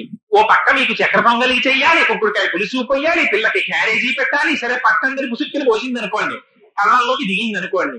ఆ తర్వాత బయటకు వచ్చి ఆ కళ్ళు తుడుచుకుని ఏమీ కనపడక బుసులు పెట్టి ఆ సంధ్యానందనం దగ్గర కూర్చుని ఓం కేశవాయ స్వాహ అంటే నీళ్లు పోసుకోలేడు. నానా అల్లరి పడుతున్నాడు అనుకోండి. పడుతుంటే ఈ కళ్ళు సరిగ్గా చూడలేకపోతున్నాయని గుర్తిస్తున్నది కూడా ఒకటి ఉందా లోపల? కన్ను చూసినప్పుడు కంటి చేత ఇది చూస్తున్నానని గుర్తించిన వాడు ఎలా ఉన్నాడో, కన్ను చూడనప్పుడు కన్ను చూడటం లేదని చెప్తున్నవాడు కూడా ఉన్నాడు. చెవి వినపట్టం లేదనుకోండి, ఈ చెవికి ఏదో అయింది, చెవి వినపట్టం లేదు సరిగ్గా అని చెప్తున్నవాడు కూడా లోపల ఉన్నాడు. ఈ ముక్కు వాసన తెలియట్లేదు అనుకోండి, ఈ ముక్కుతో చూసినప్పుడు తెలుసుకున్నవాడు ముక్కు చూడటం లేదని తెలుసుకున్నవాడు కూడా లోపల ఉన్నాడు. కాబట్టి ముక్కు నువ్వు కాదు, ఈ లోపల ఉన్న దీపము నువ్వు. ఇది ఆత్మ. ఇది ఏం చేస్తుంది? ఇది స్ఫురత్, ఇది జ్ఞానము, ఇది తెలుసుకుంటూ ఉంటుంది సమస్తాన్ని. ఇది ఒకనాడు ఉండేది కాదు, ఒకనాడు పోయేది కాదు అని ఎప్పుడూ ఉంటుంది. అది ఏం చేసింది? ఇందులోకి ప్రవేశించింది. బ్యాటరీ ఏం చేసింది? టేప్ రికార్డర్ లో వేశారు, పాట పాడించింది. టార్చ్ లైట్ లో వేశారు, దీపం కింద వెలిగింది. కానీ అంత మాత్రం చేత బ్యాటరీ టార్చ్ లైటా, బ్యాటరీ టేప్ రికార్డరా? బ్యాటరీ రెండూ కాదు. బ్యాటరీ టేప్ రికార్డర్ చేత పాడించినది, బ్యాటరీ లైట్ ని వెలిగించినది. అలా లోపల ఉండి ఈ శరీరమును ఆత్మ ధరించినది. అది నువ్వు. చిత్రం ఏమిటంటే అది విడిచిపెట్టేసి నువ్వు కాని దాన్ని నువ్వు పట్టుకుంటున్నావు. దీనికి కారణం అజ్ఞానము. అజ్ఞానము చేత నువ్వు కాని ఇంద్రియాల్ని నువ్వు పట్టుకుంటున్నావు, నువ్వు కాని మనస్సుని నువ్వు పట్టుకుంటున్నావు, నువ్వు కాని శరీరాన్ని నువ్వు పట్టుకుంటున్నావు. నువ్వే ఆత్మని నువ్వు విడిచిపెట్టేసినా ఇవన్నీ చెప్పేస్తున్నాయి. అవస్థలు మారిపోతున్నాయి శరీరానికి. బాల్యాదిశ్యపి జాగ్రత్తాదిషు తథా సర్వాస్వరస్తాస్యపి వ్యావృత్తాస్వనువర్తమానమహమిత్యంతఃస్ఫురంతం సదా స్వాత్మానం ప్రకటీకరోతి భజతాం యో ముద్రయా భద్రయా. శంకరులు అంటారు, బాల్యావస్థలో కూడా అది ఉంది లోపల. నువ్వు బాలుడిగా ఉన్నావు, నువ్వు చదువుకుంటున్నావు అని తెలుసుకుంది. యవ్వనంలో ఉన్నప్పుడు నీకు యవ్వనం వచ్చింది, నీకు వివాహానికి సంబంధించిన వయస్సు వచ్చింది అని తెలుసుకుంది. నీకు వృద్ధాప్యం వచ్చినప్పుడు ఈ దిక్కుమాలిన శరీరం తిరగట్లేదు, దీనికి మోకాళ్ళ నొప్పులు వచ్చాయి, దీనికి కళ్ళు కనపడ్డం మానేసి అద్దాలు పెట్టవలసి వచ్చింది, దీనికి క్యాటరాక్ట్ వచ్చింది అని తెలుసుకుంటోంది. ఇది నువ్వైతే ఇది ఎలా తెలుసుకుంటుంది? దీనిలో వస్తున్న మార్పులను వేరొకటి చూస్తోంది లోపల ఉండి. అది సాక్షి మాత్రంగా ఉంటుంది. అది తాదాత్మ్యత చెందట్లేదు. ఇది చిన్నప్పుడు ఉన్నప్పుడు కూడా ఇది నేను అంది. ఇది పెద్దదైతే ఇది పెద్దదైంది అని తెలుసుకుంది. ఇది దీనికో ఉద్యోగం వచ్చింది, ఇప్పుడు నేను ఒక ఉద్యోగస్తుడిని, కొంచెం గౌరవంగా ఉండాలి, అంతేగాని పిల్లలతో గోళీకాయలు ఆడకూడదని తెలుసుకుంది. వృద్ధుడైపోయాడు, అబ్బో ఇప్పుడు నేను ఎక్కడ తిరుమల అవి వెళ్ళగలనండి, పెద్దవాడిని అయిపోయాను అంటాడు. అందుకని ఏమైంది? తన వృద్ధాప్యాన్ని పొందాడని తెలుసుకుంటున్నాడు. ఇది తెలుసుకుంటున్నది ఏదో అది నువ్వు. తెలుసుకోబడుతున్నది తెలుసుకుంటున్న దాని చేత ధరింపబడింది. పొరపాటు ఎక్కడ జరుగుతోందంటే తెలుసుకుంటున్నది నువ్వైతే దాన్ని వదిలేశావు, తెలుసుకోబడుతున్నది నువ్వు కాని దాన్ని నువ్వు పట్టుకుంటున్నావు. పట్టుకుంటుంటే ఇది చెప్పేస్తోంది, ఇది నేను కాదయ్యా, నేను వెళ్ళిపోతాను, నేను ఉండను, నాకు ఒక లక్షణం ఉంది, నేను ప్రకృతి వికారాన్ని, నేను అన్న వికారాన్ని. శాస్త్రం అంతే మాట్లాడింది. శరీరము అంటే వేదాంతం ఏం చెప్పిందో తెలుసా అండి? అన్న వికారము అని చెప్పింది. రోజు తిన్న పప్పన్నం, రోజు తిన్న కూరన్నం, రోజు తిన్న పచ్చడన్నం, రోజు తిన్న మజ్జిగ అన్నం, కాళ్ళు చేతులు గోళ్ళు వెంట్రుకలు అవి కూర్చున్నాయి. ఆఖరికి అన్నమే తినేస్తుంది. మళ్ళీ అన్నం అంటే 2 అర్థాలు. మన చేత తినబడునది, మనమి తినున్నది. అదే రుద్రాధ్యాయంలో ద్రాపే అంధస్పతే దరిద్రం నీలలోహిత ఏషాం పురుషాణామేకామో రోమా ఏషాం కించలామని అడుగుతారు. అది తినేసి ఎలా? ఓనాడు డాక్టర్ గారు చెప్తారు, అయ్యా మీరు ఇంకా కొవ్వు పదార్థాలు కొంచెం తగ్గించకపోతే బ్లాక్స్ వస్తున్నాయి అంటారు. ఇంకా ఉత్సాహపడిపోతే కేర్ ఇంటెన్సివ్ కేర్ యూనిట్ రెడీగా ఉంటుంది. ఆ తరువాత కూడా లక్ష్య పెట్టకపోతే ఊర్ధ్వలోకాలు ఉంటాయి. అందుచేత తన చేత తినబడుతున్నది తనని తినడం ప్రారంభిస్తుంది. మీరు ఇక షుగర్ తినకూడదండి, మీకు డయాబెటీస్ వచ్చిందంటాడు. కొత్త చిత్త చిగురు వచ్చింది, దీని అసాధ్యం కూడా పెట్టుకు తింటే గుమగుమలాడిపోతూ 3 వాటాల వాళ్ళకి వినపడి వాసన వచ్చేది మా పిన్ని గారు వంట చేస్తుంటే అంటాడు. ఇప్పుడు నువ్వు చింత చిగురులు అవి తింటే బీపీ షూటప్ అయిపోతుంది, 1,00,000 వేసుకోవాలి నువ్వు అంటాడు డాక్టర్. అక్కడతో అది పోతుంది. ఏమైంది? తన చేత తినబడుతున్నది తనని తినడం ప్రారంభించింది. ఆ అన్న వికారమైన శరీరము అన్నము చేత తినబడి పృథివిలోకి వెళ్ళిపోతుంది. ఇందులో ఉన్న పంచభూతములు పంచభూతములలోకి వెళ్ళిపోతాయి. ఇది ఒక పెద్ద ప్రాసెస్. అందుకని ఆయన ఏం చేస్తారు? దక్షిణామూర్తి దక్షిణాన్ని చూస్తారు. రామకృష్ణ పరమహంస దీన్ని దర్శనం చేశారు. మీకు ఏదైనా ఓవర్ బ్రిడ్జ్ మీద నిలబడి బాగా రద్దీగా ఉన్న విజయవాడ రైల్వే స్టేషన్ లో ఆ పైన నిలబడి చూస్తున్నారనుకోండి, విశాఖపట్నంలోనో విజయవాడలోనో రైళ్ళన్నీ వచ్చేస్తుంటాయి, వచ్చేస్తుంటాయి, వెళ్ళిపోతుంటాయి. అలా ఈ ప్రాణులన్నీ దక్షిణ దిక్కు వెళ్ళిపోతుంటాయి, శ్మశానాలన్నీ దక్షిణ దిక్కునే కదండి. అందుకని అదొక పెద్ద ప్రాసెసింగ్ సెంటర్. శ్మశానం అంటే సామాన్యం కాదండి.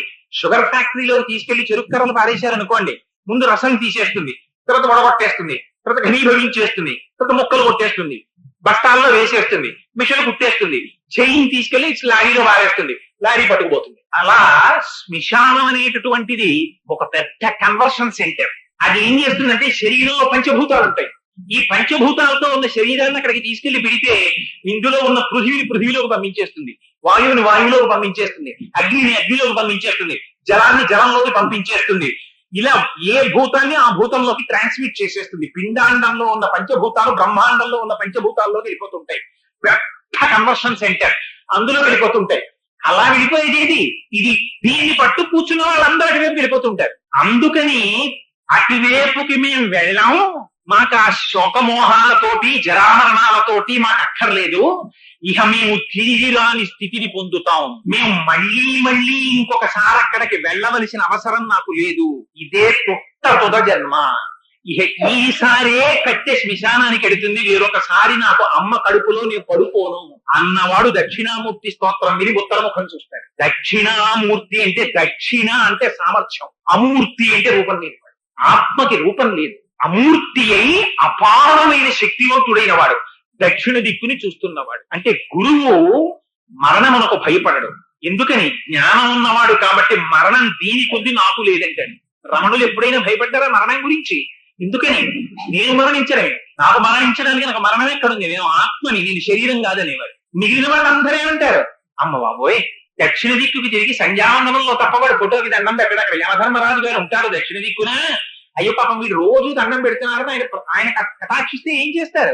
ఆయన వచ్చారు అనుకోండి, రోజు దండం పెడుతున్నావో వచ్చేసాను అన్నారు అనుకోండి, మహాప్రభుని నేరకపోయి పెట్టానంటారు కానీ పెడతారా? వెళ్ళడు. అందుకని దక్షిణ దిక్కుకి తిరిగి నమస్కారం, దక్షిణ దిక్కుకు వెళ్ళాలన్న ఉత్సాహం లేకపోతే, మళ్ళీ మళ్ళీ పుట్టాలన్న కోరిక లేకపోతే, జనన మరణములయందు భయము లేనటువంటి గురువు జ్ఞానమూర్తి కనుక దక్షిణ దిక్కుని చూస్తూ కూర్చున్నాడు. ఆయన దగ్గర జ్ఞానాన్ని పొంది తిరిగి మళ్ళీ రావలసిన అవసరాన్ని మేము పొందాలన్న వాళ్ళు గురువు గారికి అభిముఖంగా కూర్చుంటే ఉత్తరాన్ని చూస్తారు. ఉత్తరాన్నే ఉంది కైలాసం. కైలాసం మీద ఎవరున్నారు? పరమశివుడు ఉన్నాడు. పరమశివుడి జూటం నుంచి ఏమొచ్చింది? గంగ వచ్చింది. గంగ ఏం చేస్తుంది? జ్ఞానగంగ. జ్ఞానగంగ వస్తే ఏమవుతుంది? మరణ భయం పోతుంది. అందుకు నీ దిక్కు చూస్తారు, ఉత్తర దిక్కుని చూస్తారు. ఉత్తర దిక్కు ఉత్తమ దిక్కు. ఉత్తర దిక్కుని చూస్తే ఏమవుతుంది? నామరూపాత్మకమైన జగత్తు నందుండేటటువంటి భ్రాంతి భయము పోతాయి. అందుకని దక్షిణామూర్తి దక్షిణాన్ని చూస్తే శిష్యులు ఉత్తరాన్ని చూస్తారు. చూస్తే ఆయన ఏం చేశారు? ఆత్మస్వరూపం ఇది అని నోటితో చెప్తే ఏమైంది? ఇప్పుడు లోపల ఆత్మచేత ప్రభావితమైనటువంటి మనస్సు కొన్ని మాటలను నాలుక మీదకి తీసుకొస్తే, నాలుక ఉచ్చరిస్తే అది మాటగా పైకొచ్చింది. ఆ మాట మళ్ళీ చెవిలోకి వెళ్ళింది, ఇంద్రియం దగ్గరికి వెళ్ళింది. ఇంద్రియం మనస్సు దగ్గరికి పెట్టాలి. ఈ ఇంద్రియాలు మనస్సు దేని వల్ల ప్రకాశిస్తున్నాయి? ఆత్మ వల్ల ప్రకాశిస్తున్నాయి. ఆత్మ వల్ల ప్రకాశించేటటువంటి ఇంద్రియాలు ఆత్మని తెలుసుకోగలరా? తెలుసుకోలేవు. ఇవి అందులోకి వెళ్తాయి తప్ప, నదులు సముద్రంలోకి వెళ్తాయి తప్ప, సముద్రం లేచి వచ్చి నదుల్లోకి వచ్చింది అనుకోండి ప్రళయం వస్తుంది. చెలీలి కట్ట సముద్రం దాటదు. ఆత్మ ఎప్పుడూ సాక్షిభూతంగా ఉండిపోతుంది. అందులోకి వెళ్ళిపోతాయి. ఇందులోకి వెళ్ళి ప్రవేశించేవి దాన్ని ఎలా తెలుసుకుంటాయి? తెలుసుకోలేవు. అందుకని దీన్ని నోటితో చెప్పడం ఎలా కుదురుతుంది? నోటితో చెప్పకూడదు. కాబట్టి ఏం చెయ్యాలి? ముద్ర బట్టి చెప్పాలి. ఎలా చెప్పాలి? స్వప్నము, జాగృత్, సుషుప్తి 3 అవస్థల్లో తిరుగుతున్నవాడు వీడు. ఇప్పటి వరకు జీవుడు జీవుడు జీవుడని భయభ్రాంతుడవై నేను జీవుణ్ణి, నాకు ఆకలి దప్పుకులు ఉన్నాయి, నాకు శోకమోహాలున్నాయి, నాకు జరామరణాలున్నాయి అని భయపడుతూ ఇలా చూపిస్తూ అది జగత్, ఇది నేను, అది వేరు, ఇది వేరు అని చెప్తున్నటువంటి ఈ స్వప్న, జాగ్రత్త, సుషుప్తులను అనుభవిస్తున్నవాడు, సత్వ రజస్తమో గుణములను అనుభవిస్తున్నవాడు, ఈ 3 అనుభవిస్తున్నటువంటి జీవుడు తాను పరమాత్మని అని తెలుసుకుంటే ఈ స్వప్నములకు, ఈ జాగ్రత్తకు, ఈ సుషుప్తికి తాను సాక్షి మాత్రం అయిపోయాడు. అప్పుడు ఏమైపోయాడు? జీవుడు బ్రహ్మమైపోయాడు. బ్రహ్మమైపోతే జీవ బ్రహ్మైక్య సిద్ధి కలిగింది. ఇది పూర్ణమిదం పూర్ణమేవావశిష్యతే. ఇది పూర్ణమైనటువంటి జ్ఞానం. ఇప్పుడు ఏమయ్యాడు? జీవుడు లేడు, వంగిపోయి బ్రహ్మములో కలిసిపోయాడు. ఇది జీవ బ్రహ్మైక్య సిద్ధి అన్నాడు. ఇది ఉపాసన అన్నాడు. ఇలా కలిగితే తాను సాక్షిగా ఉంటాడు. తను సాక్షిగా ఉంటే ఏమవుతుంది? మనస్సుకి తాను సాక్షి. మనస్సు ఏం చేస్తుంది? ఇది సుఖం అంటుంది, ఓహో సుఖమా అంటాడు. ఇది దుఃఖం అంటుంది, దుఃఖమా అంటాడంటే తను నిర్లిప్తం. ఏకాకి నిస్పృహ శాంత చింతాసూయా వివర్జిత బాల్య భావేన యో భాతి బ్రహ్మజ్ఞానీ స ఉచ్యతే అన్నారు గురుగీత.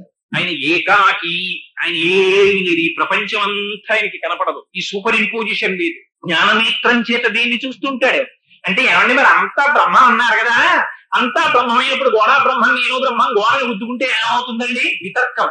జ్ఞాననేత్రం చేత తిరస్కరిస్తారు. ఇదే దంతి దారువు అన్నారు శంకరాచార్యుల వారు. తండ్రి ఇంట్లో ఉన్నాడు, కొడుకు ఒక ఏనుగుని పట్టుకొచ్చాడు పరిగెత్తుకుంటూ. నాన్నగారు ఏనుగుని పట్టుకొచ్చానన్నాడు. తండ్రి అన్నాడు అది దారువు అన్నాడు. అది కొయ్యరా అన్నాడు. కొడుకు అన్నాడు కాదది దంతి అన్నాడు. దంతి అంటే ఏనుగు. ఇది ఏనుగండి అన్నాడు. ఎందుకన్నాడు? నామము చేత రూపము చేత తాదాత్మ్యత చెందాడు. అచ్చు ఏనుగులా మలిచారు దాన్ని చూసి ఏనుగు అంటున్నాడు. కానీ అది ఏనుగు కాదు. ఏనుగుగా కనపడుతున్నటువంటి దాని లోపల ఉన్నది కొయ్యని జ్ఞాననేత్రం చేత చూస్తున్నాడు తండ్రి. అంతేగాని ఇది కొయ్యే ఏనుగు కాదన్నాడు అనుకోండి, చూసిన వాళ్ళందరికీ చడినంటారు. అందుకని జ్ఞాననేత్రం చేత ఇది నామము చేత రూపము చేత దంతి తప్ప ఇది దారు అని తెలుసుకుంటాడు. జ్ఞానము చేత ఇది బ్రహ్మమని తెలుసుకుంటాడు. బ్రహ్మము ఉంది కాబట్టి జగత్తు కనపడుతోంది, బ్రహ్మము లేకపోతే జగత్తు కనపడదు. ఇదో విచిత్రం. మీకు బంగారం ఉందనుకోండి, మీ ఇష్టం, గాజులు చేయించుకోండి, చెవులకు చేయించుకోండి, లేకపోతే ఏదో గొలుసులు చేయించుకోండి, ఎన్నైనా చేయించుకోండి. కంసాలి వాడు చూసేటటువంటిది మాత్రం ఈ నామరూపాలతో ఆయనకి సంబంధం ఉండదు. అమ్మా అంటే ఇంత పెద్ద గొలుసు చేయండి, ఇంత లావునన్నారు అనుకోండి, అలాగే చేసేస్తాను అన్నాడు కంసాలి. ఆయన ఏమంటాడు? తప్పకుండానమ్మా 6 తులాలు ఎట్టుకుంటే బ్రహ్మాండంగా ఉంటుందంటాడు. ఈ talks in terms of weight of gold. బంగారము యొక్క వెయిట్ తో ఆయన మాట్లాడతాడు. మీరు దేంతో మాట్లాడతారు? నామరూపములతో మీరు మాట్లాడతారు. నాకు గాజులు కావాలండి, నాకు గొలుసు కావాలండి, ఆయనకి ఏదైనా అవుతాయని బంగారాన్ని చేస్తారంతే. మీరు ఎంత తాదాత్మ్యత చెందితే ఆయన అంత ఎక్కువ క్యాష్ సంపాదించుకోవచ్చు. దానికి చిలుకులు మెలుకులు తడుకులు ఎన్ని పెట్టమంటే అంత ఎక్కువ డబ్బు మజూరి. లోపల ఉన్నది ఏం చూస్తుంటాడు? బంగారము చూస్తుంటాడు. కంసాలి దగ్గరికి తీసుకెళ్లి మీరు గొలుసు ఇచ్చారనుకోండి, గొలుసు చాలా బాగుందమ్మా, ఇది పొడుగు ఎక్కువ, దీనికి డబ్బిస్తానండో. దాన్ని తీసుకెళ్లి ఖాతాలో పెట్టి గాజు తలుపులు వేసేసి ఇలా నొక్కి దాని వెయిట్కి క్యాలిక్యులేట్ చేస్తాడు. అంటే నగని చూస్తున్నాడా, నగ లోపల బంగారమును చూస్తున్నాడా? నగని చూడటం లేదు, నగ లోపల బంగారం చూస్తున్నాడు. మీరేం చూస్తున్నారు? గొలుసు చూస్తున్నారు, దాన్ని చెరిపించి గాజు చేసుకుంటున్నారు. మీరు నామరూపాలని చూస్తున్నారు, కంసాలి లోపల ఉన్న బంగారాన్ని చూస్తున్నాడు. ఆ బంగారము ఉంటే మీకు గాజు వస్తుంది, గొలుసు వస్తుంది. గాజు గొలుసు లేవనుకోండి, బంగారం ఉంటుంది. చెరిపించి ముద్ద చేసి ఇంట్లో పెట్టుకున్న బంగారమే. అది గొలుసు కాదు కదండి, వీళ్ళు పారేస్తా అంటారా? అమ్మో అది బంగారం అండి, ఇంట్లో పెట్టుకుంటారు ముద్ద. అది గాజు కాదు, అయినా సరే లోపల దాచుకుంటారు. ఎందుకని అది బంగారం. ఇప్పుడు బంగారం లేదు, గొలుసు తీసుకురండి, తీసుకురాలేరు. బంగారం ఇవ్వకుండా గాజు తిండి తేలేరు. నామము రూపము గొలుసు గాజు లేకపోయినా బంగారం ఉంది. బంగారం లేకుండా గొలుసు గాజు వస్తాయా? బ్రహ్మము లేకపోతే జగత్తుని మీరు చూపించగలరా? చూపించలేరు. జగత్తుగా లేకపోయినా బ్రహ్మముగా జ్ఞాని గుర్తిస్తూ ఉంటాడు. ఇది శంకరుల సిద్ధాంతం. అందుకు ఉన్నదేంటి? ఏకం సత్ ఏకమేవా అద్వితీయం బ్రహ్మ. ఉన్నది బ్రహ్మం ఒక్కటే.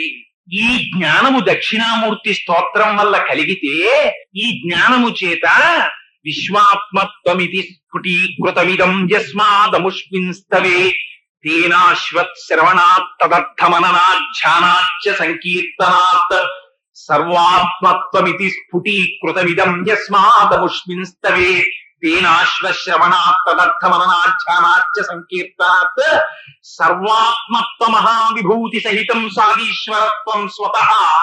ఎంత గొప్ప మాట చెప్పారో చూడండి శంకరాచార్యులు వారు.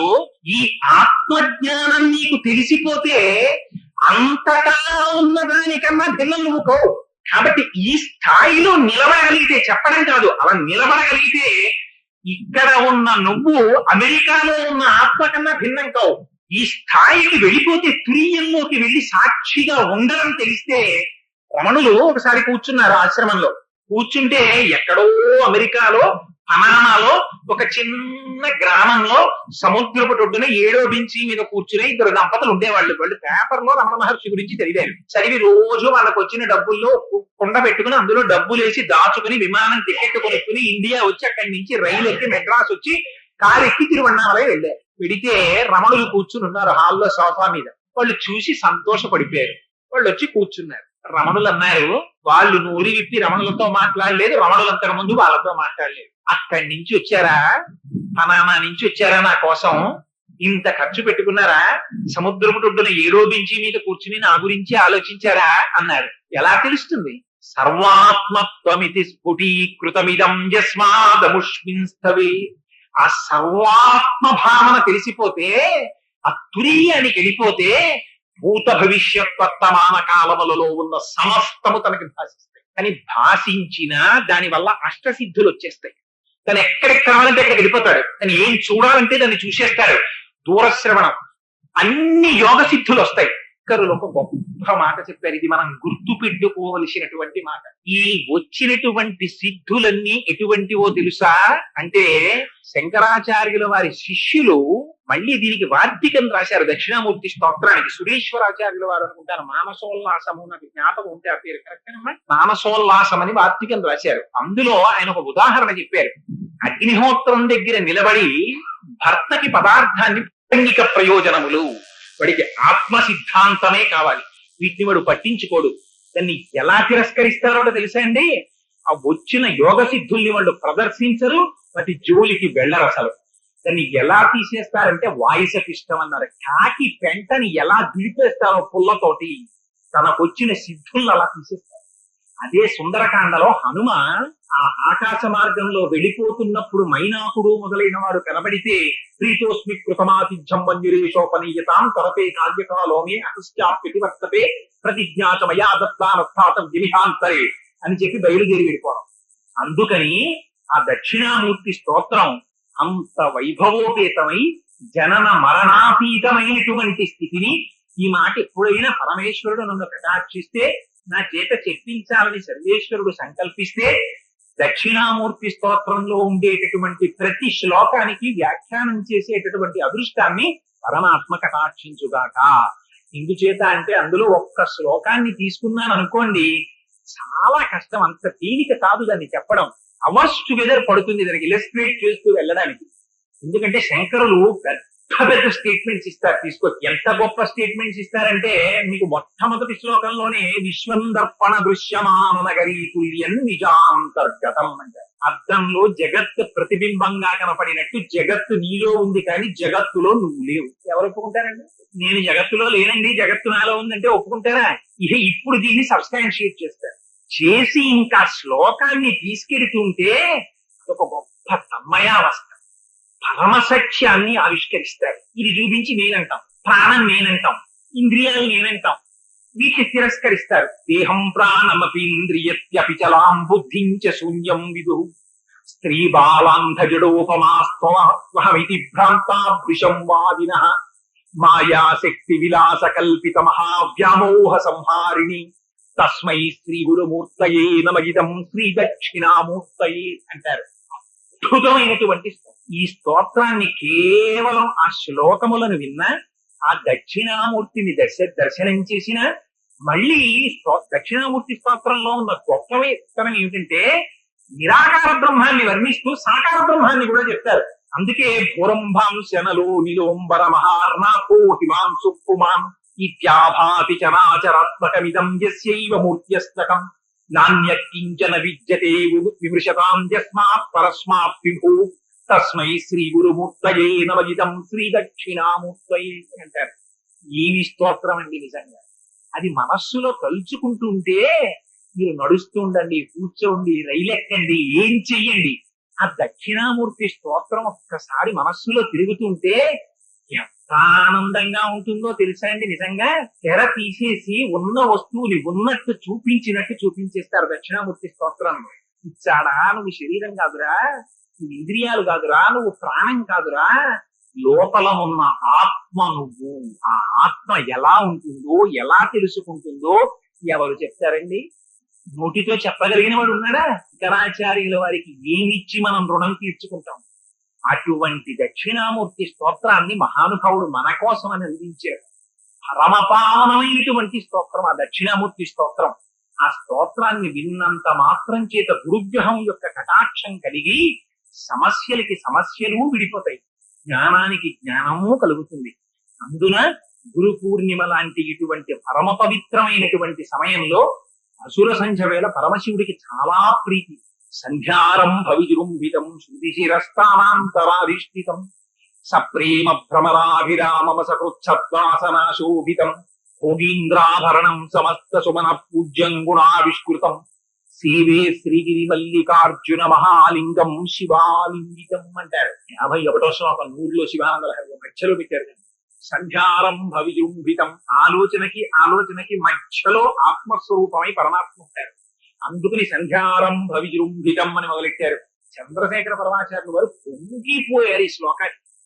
ఎక్కడికి వెళ్ళినా శ్రీశైలం విడితే చాలు చంద్రశేఖరులంతటి వారు శివలింగం దగ్గర నిలబడి సంధ్యారంభ విజృంభితం శృతి శిరస్థానాంతరాధిష్ఠితం అని తలుచుకుని పొంగి, నిజంగా శంకరులు అమృత గుళికలు కదండి ఆయన అందించినవి. అలాంటి ఆత్మస్వరూపాన్ని మహానుభావుడు మనకి దక్షిణామూర్తి స్తోత్రంలో ఇచ్చారు. కాదు, నా వంటి అజ్ఞానిని, మనస్సుతో సాధాత్మత చెందిన వాడిని ఇవాళ దక్షిణామూర్తి స్తోత్రం పుస్తకం కూడా ఇలా చూడాలి. అలాంటి వాడిని యానం విడితే ఇన్ని సభలలో పాల్గొన్న తర్వాత తీసుకొచ్చి కూర్చోబెట్టి నువ్వెవడ ఇలా మాట్లాడడానికి ఏ పలికిస్తా నీతో అని ఆయన పలికించకపోతే ఇందులో ఒక్క శ్లోకం నా స్ఫురత్తులోకి వస్తుందా? ఎంత కష్టం శంకరాచార్యుల వారి వేదాంతం చెప్పడం అంటే. అలాంటిది పరమాత్మ నా ఎందు కృప వహించి లోపల స్ఫురత్తై ఆత్మయై దాని చేత వాక్కుల రూపంలో పలికించారు. ఆ దక్షిణామూర్తి స్వరూపానికి ప్రణమిల్లుతూ ఇంత మహత్తరమైనటువంటి అవకాశాన్ని కల్పించి